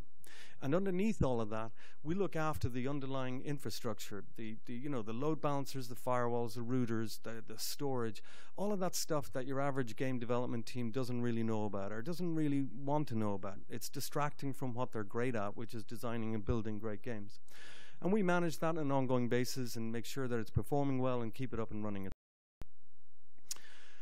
So then how do people use us? There's a ton of different reasons or ways that people are leveraging the server side in their games. We've talked about why, so what are some good examples? So we've like MMX Racing by Hutch Games, and they manage the player state. MMX Racing is you're effectively up trucks and different to race against people.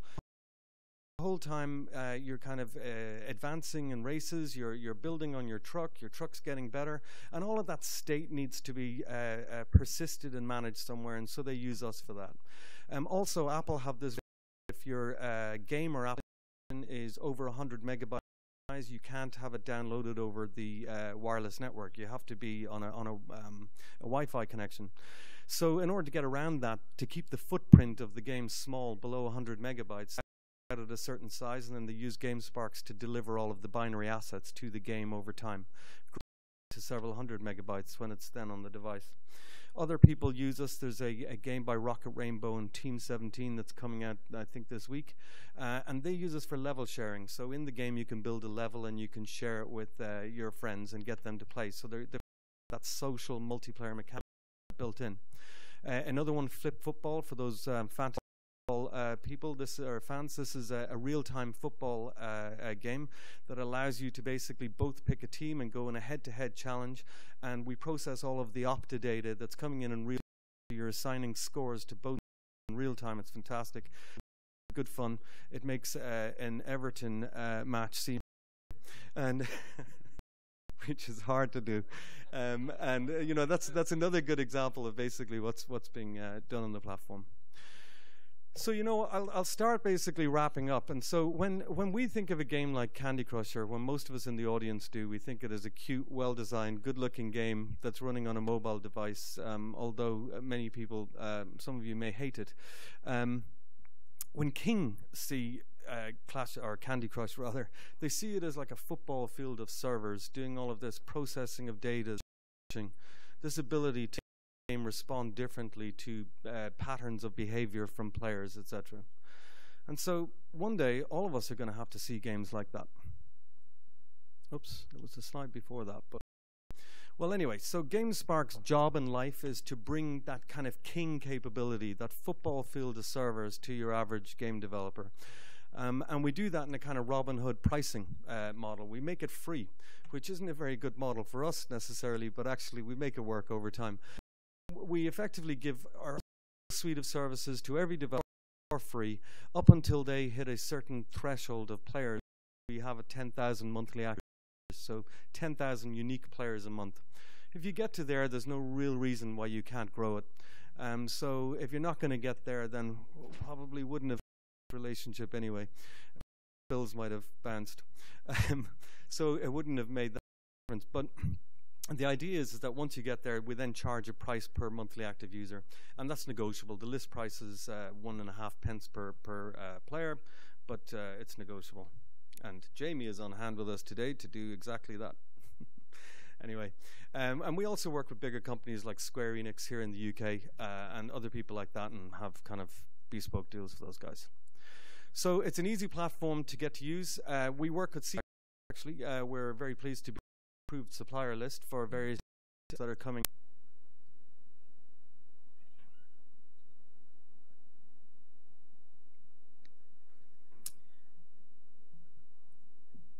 Okay, well, good afternoon, ladies and gentlemen.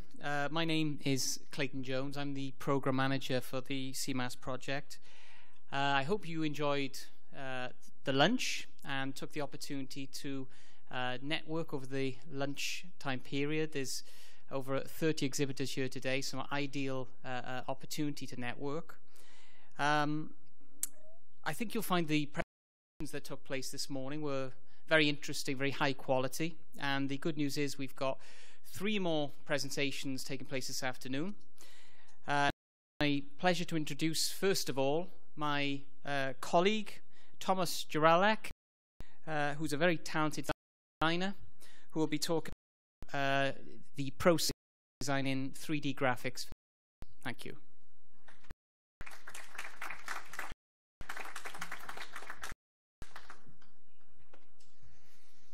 Hello everyone. As Clayton already said, I do 3D. I'm research associate and I do graphics for games. It's my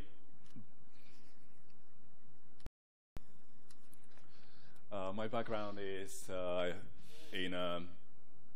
studied animation and I was working in effects for television. From there, I got into animated television for children, and somehow coincidentally, I got from there into the games development and 3D graphics right now. The difference between 3D graphics for games and for a television series is not that big. The only thing is that in a games, all the visualization is really television series, it is all pre-rendered, but the process is very similar, and I'll be talking about how the 3D graphics are being done specifically for games. Generally, I just want to also say that this presentation was first made for a university seminar, and I was asked only yesterday to deliver the presentation, so I just want to apologize if it is going to be too technical and I'm going to bore you. Apologize for that. I'll try to make it interesting. So what are the 3D assets in the games? There are the characters, then there is environment assets, and which can be a part of the characters, houses, bucket, shovels or whatever in the games. And then terrain. There is a different approach for creating each of them. Like for instance, terrain is normally being generated, but characters and environments you model. 3D assets contain different elements just to make them visualize. First of them is mesh, which is actual model.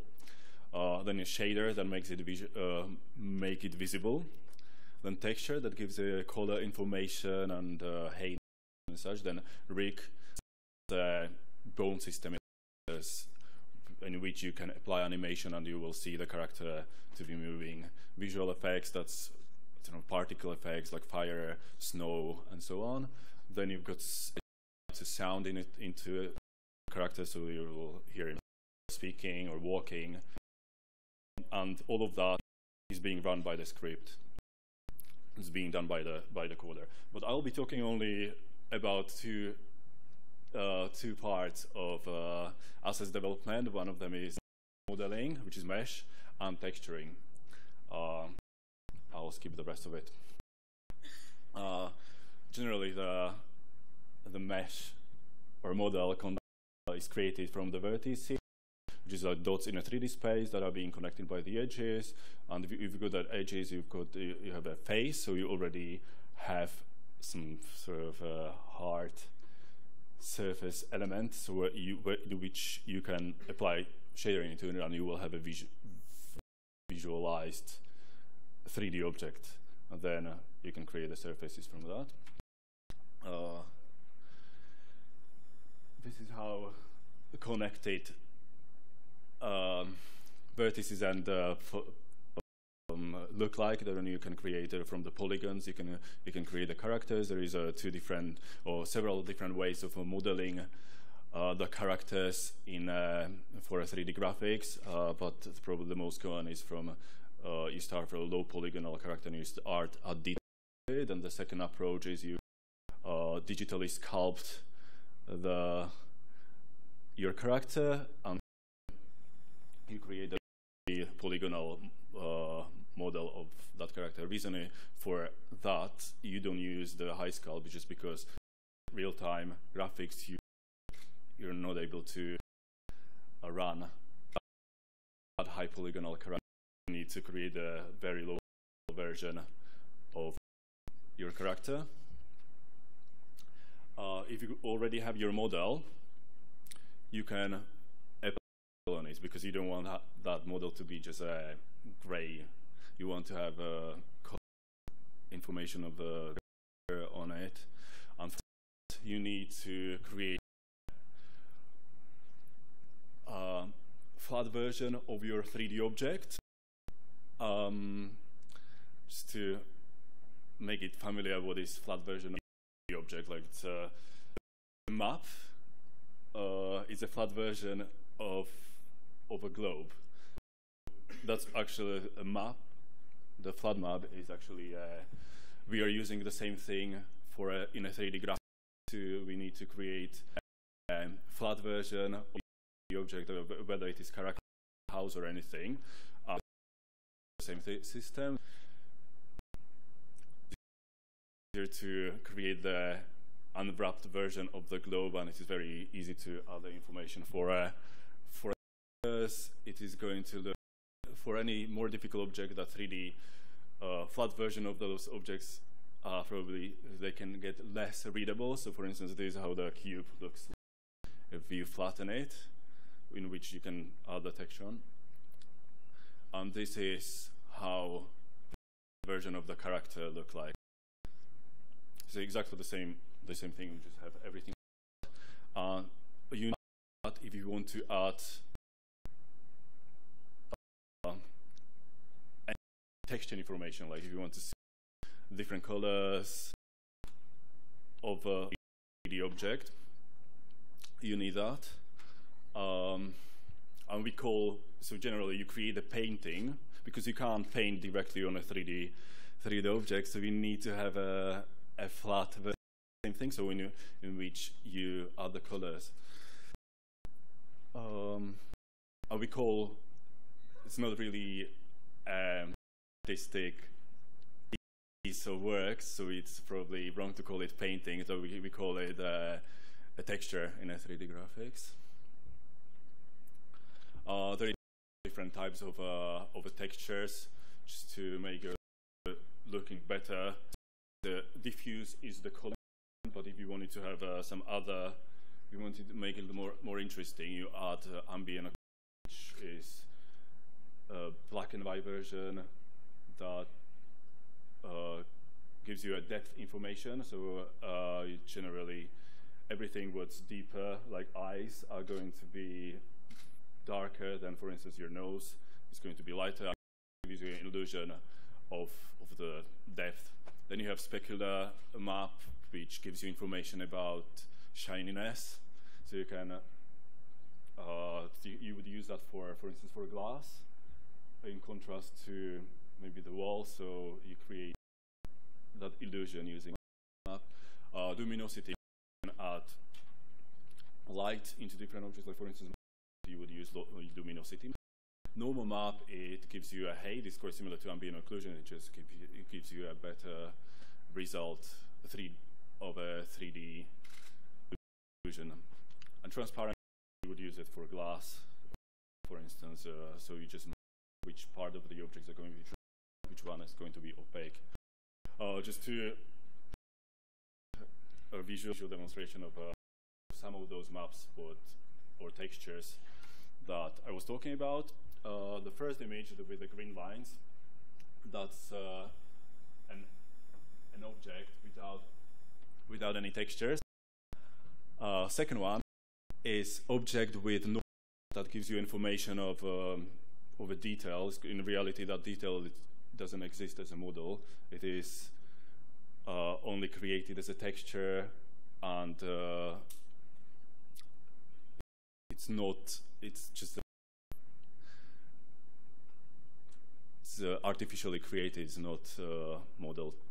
The other one, the next one in the middle, that's ambient occlusion. That gives you like similar effect with the first one, that just created from white texture. The second one, just the color, and if you mix them all together, it gives you a richer results of the character.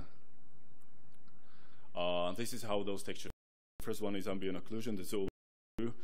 Sorry, the first one is normal map. That is always blue. It's very recognized. The second one is ambient occlusion, and third one is a diffuse, which is color information.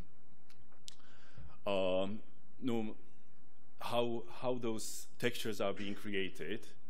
If somebody thinks that they are painted, that some people, or maybe like a longer time ago, they used to be painted, but nowadays they are being generated. So quite a lot of work is in 3D graphics.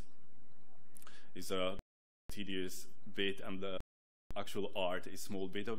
So first, on the beginning, like the only bit of 3D is when you use a sculpting software where you can sculpt your character like that. You paint it, but that's not all work. That's your work finished. In order to into the game, you need to create a low polygonal version of the character, which is on the left. Then, and that's going to be visible. That's going to work in a game. You take that low polygonal version and generates all the informations from your and use them into your. So all the color information, all the modeling are going to be generated and applied to your high low poly version. So the result of your high poly model, it is being generated and applied to the low poly. This is on the left side, as you can see the polygons. There isn't that many of them, but you still can add details in it. So it is generated instead of painted into the texture. And this is the final version of how it looks. The character looks like in a game. Another part is modular assets development, which is being used in for environments. Generally, you create your environment in the same way as you create objects using Lego. So you create those Lego parts, and then as soon as they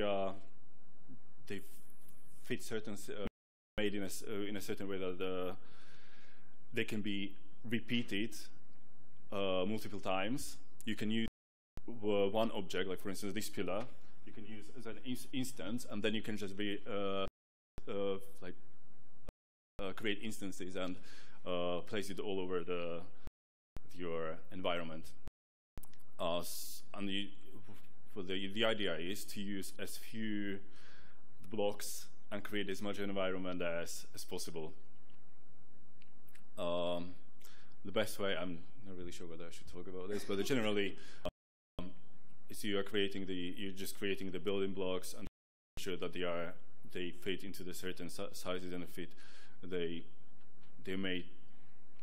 can be repeated all over the place, and they fit together like building blocks. And this is how you can use two different elements, like model parts. Like as you can see, that road is created from square, and then there is only two elements used for that road. Like one of them is square, and the second one is a curved square. And from that, you can create a road with different, applying different textures, which has to be in a certain size so that they can fit the model, and you can create a variety of the road. The same thing what you can apply for creating a city. So you like building blocks, like in a Lego, which you can and create a variety of houses. So you can create like millions of varieties from only those building blocks on the top, and then you can apply them into the game. This is one of the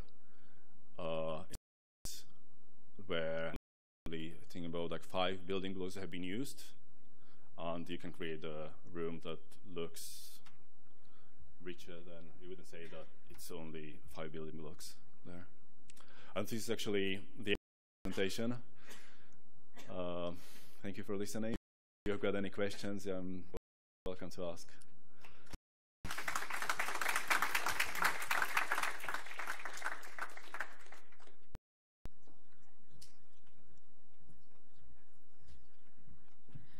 Thank you. A few years ago now, but I did A-level art. I had aspirations to go to art college at one point, but when I met Thomas and looked at his work, I used to think I could draw.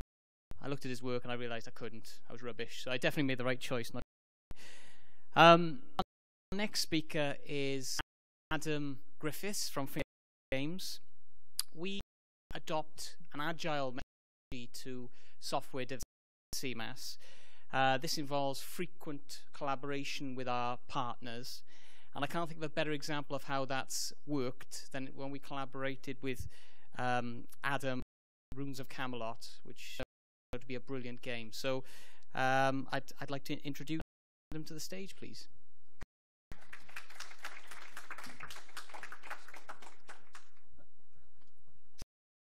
Good afternoon, ladies and gentlemen. My name's Adam Griffiths, and I'm going to do my best to get through this as painlessly as possible. Right, so I'm Adam Griffiths. I'm the founder and managing director of Welsh Games, and I'll just give you a little bit of background about myself. I was the founder and manager of Games between 2007 and 2009 after completing my university degree. I ended up in Darrow Games in 2009. Session hit and work up to nothing. So I carried my usual kind of homework and working from home and doing some little bits and pieces here and there whilst the construction industry in between. And then managed to find a nice little job at Developments, where I was a designer on one of the games, a game called Never Dead. And then later on down the line, made lead designer of a little mobile game called Gun, which was a great fun game to make. About 2 years after working for Rebellion, I thought it's time to kind of move back to Newport. Sorry, I've developed 8 game titles, includes Runes of Camelot, in the 7 years of industry we had. And I hope to continue that, obviously. I'm currently 4 other projects. We sat total up to 12, which would be nice. And I hope it all goes very well to getting through all of these little projects. Right, okay. But I'm here to talk about Runes of Camelot. It's a great little game that I designed all the way back in 2008. It's thanks very much to CEMAS. Otherwise, I wouldn't be here today. Did a fantastic job. Runes of Camelot is a match 3 game, very much with powerful magic spells. It's very similar to kind of the Candy Crush and the Bejeweled. Although my idea came out way before Candy, way before. But it's the same kind of principle as a game. So you match, in this instance, runes, magical, to kind of complete levels and fight bosses and all that kind of thing. The special kind of part of the mechanics of kind of matching the magical match the runes. You're granted special weapons to use to actually help you destroy even more runes to get you through levels and defeat bosses. Okay, showing you some of the kind of special effects thanks to CEMAS. It's set in a vast magical world. It's kind of the idea was well, I'm a Welsh boy at heart, so obviously it's got to be kind of something to do with Wales. So Arthur was the natural kind of thing to come up with. Kind of come up with an idea of the Avalonian kind of world. Camelot is in existence, and all the mysterious, wonderful people and places are still around. Essentially, this is the map that of the world of Avalon. The player will kind of traverse through the world, meeting all the different challenges, all the kind of bosses that they need to kind of to complete the game. It was always something I wanted to do in well, since I started Dark Rock Games in 2007. I always wanted to make a game where the player had a choice to choose a male or a female character. Something you don't really see a great deal of in even the modern up-to-date games, but it's something that we really wanted to do, and it's always been kind of part of the actual design of Camelot.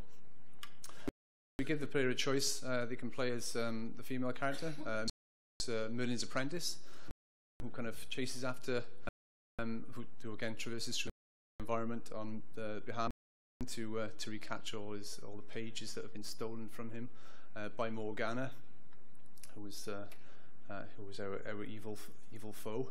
Or you can play as King Arthur. The kind of the characters each have quite an story, which is written by a friend of mine, who's I had to kind of knock down a lot of the wording actually, because he was just literally could have written a book about it really. So we had to kind of calm him down a little bit. But both characters have separate. They're all interlinked with the main kind of as well.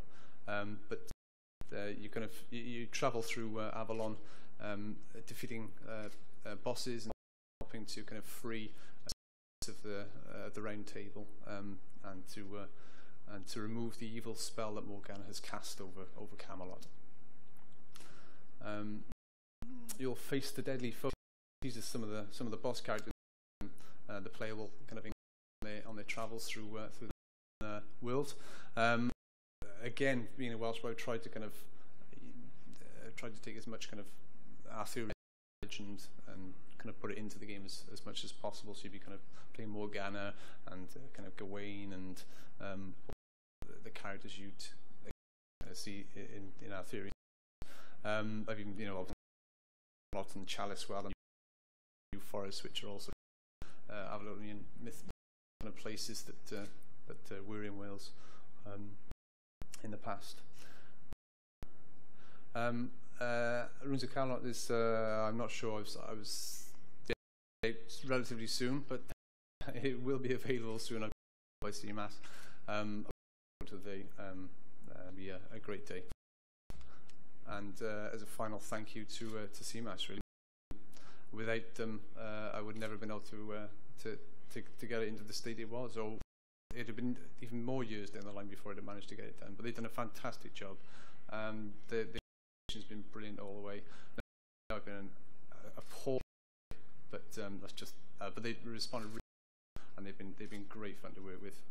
Really great company. So thank you very much. I'm not sure if there's a little trailer on here or not. Will it work? Maybe not. Anyway, thanks very much, and I hope you enjoy the game when it comes in.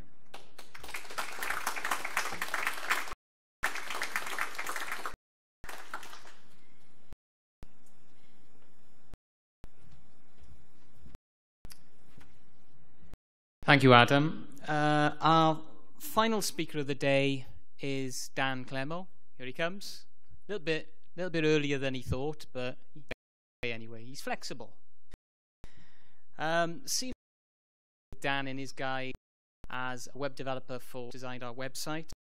But today he's going to be talking about a new company, Marshmallow Entertainment, and the process of an initial idea into a game.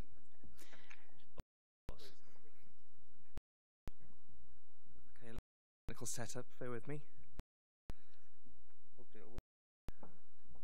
Don't need that. Get rid of that. Yep, ready to go. Should be.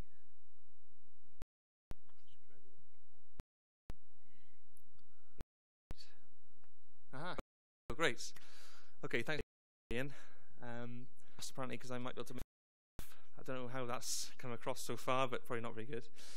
As I said, as Clayton said, I'm Dan from Marshmallow, also from not interactive, but I had to just correct you there. That's all right. That's all right. The other guys, the interactive guys, right?